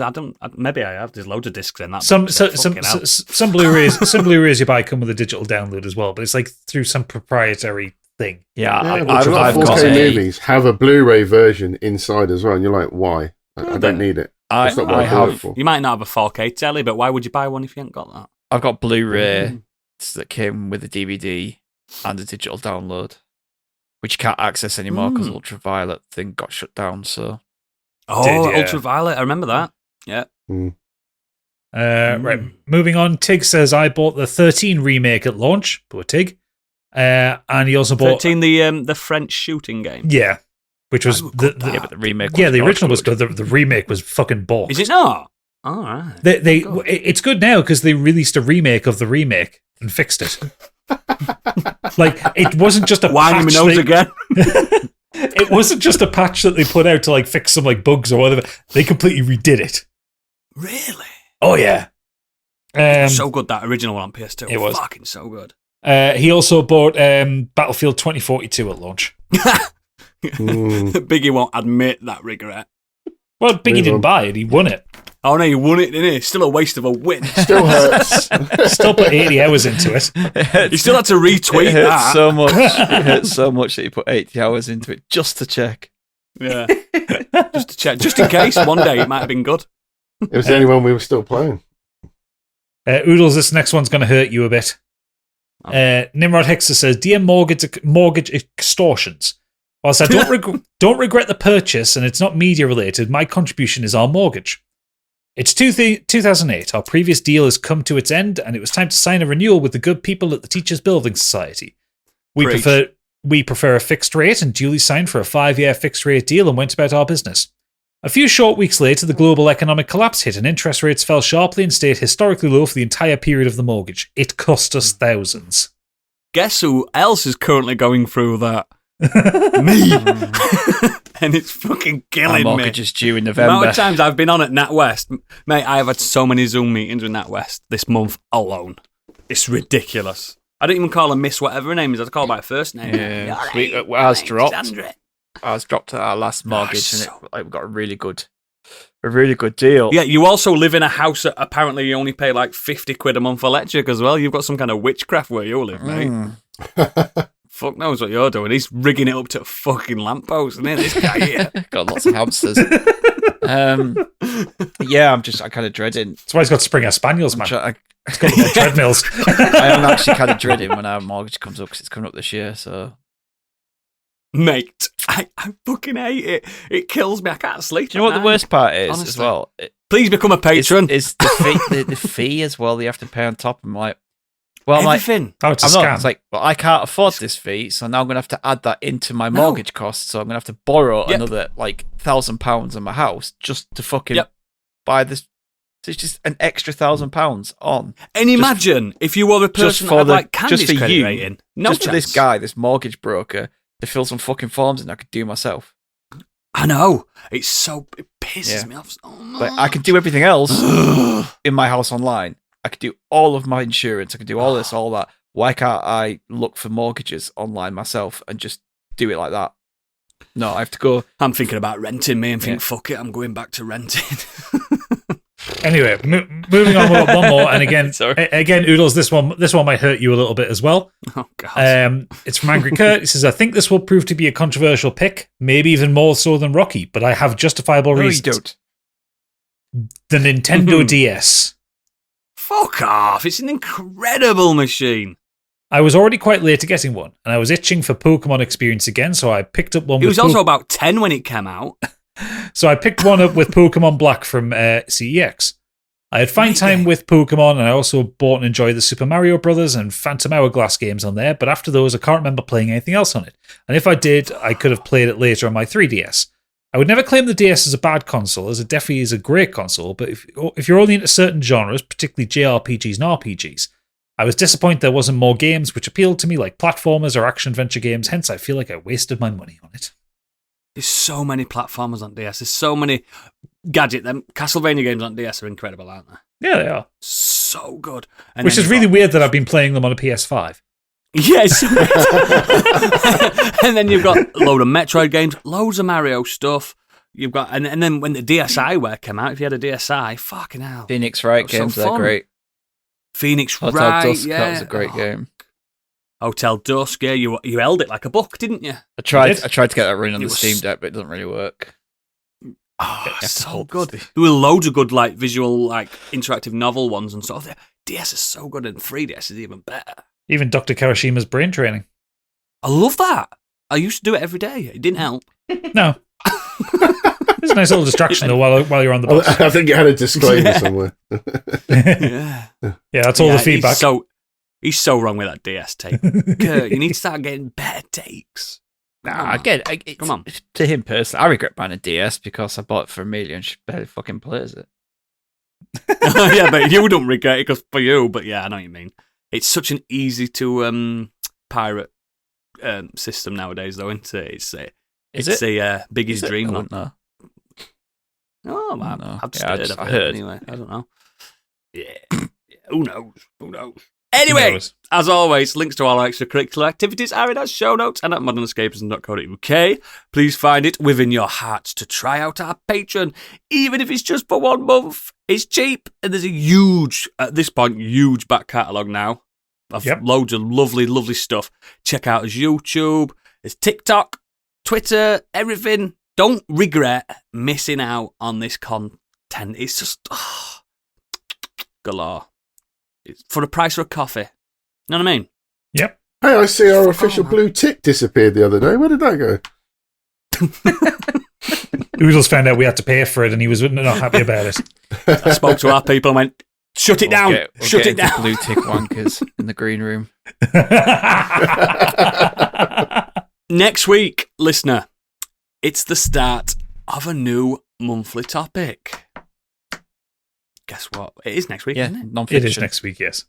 Oh, thank fuck. Yes. I know it's non-fiction. I just weren't sure if we were in the right week. But yes, it's non-fiction. This is going to be such an open monthly theme. I think it's going to be really good, this one. There's a lot. It's basically going to be politics galore. I'm joking. It's not. Oh, that's a shame. I was gearing up for some rants. What we're going to do, we're going to set up as a House of Commons, and we're all going to argue with each other. Order! But yes, please check out the website that Stig spends far too much time on it for people not to go, Stig, you've done really good. You know what I mean? He just wants you to check it out because you'll see what we're doing, what's upcoming and everything. It's lovely. Please support Stig. Hardest work. Come on. Right, so let's end this podcast because I've lost fucking plot because my notes have just disappeared. Oh no, he's gone off script. If you're not a patron, this is the end of the show for you. If you are a patron, we'll meet you in the green room in a second. Goodbye. Goodbye. Cheap bastards.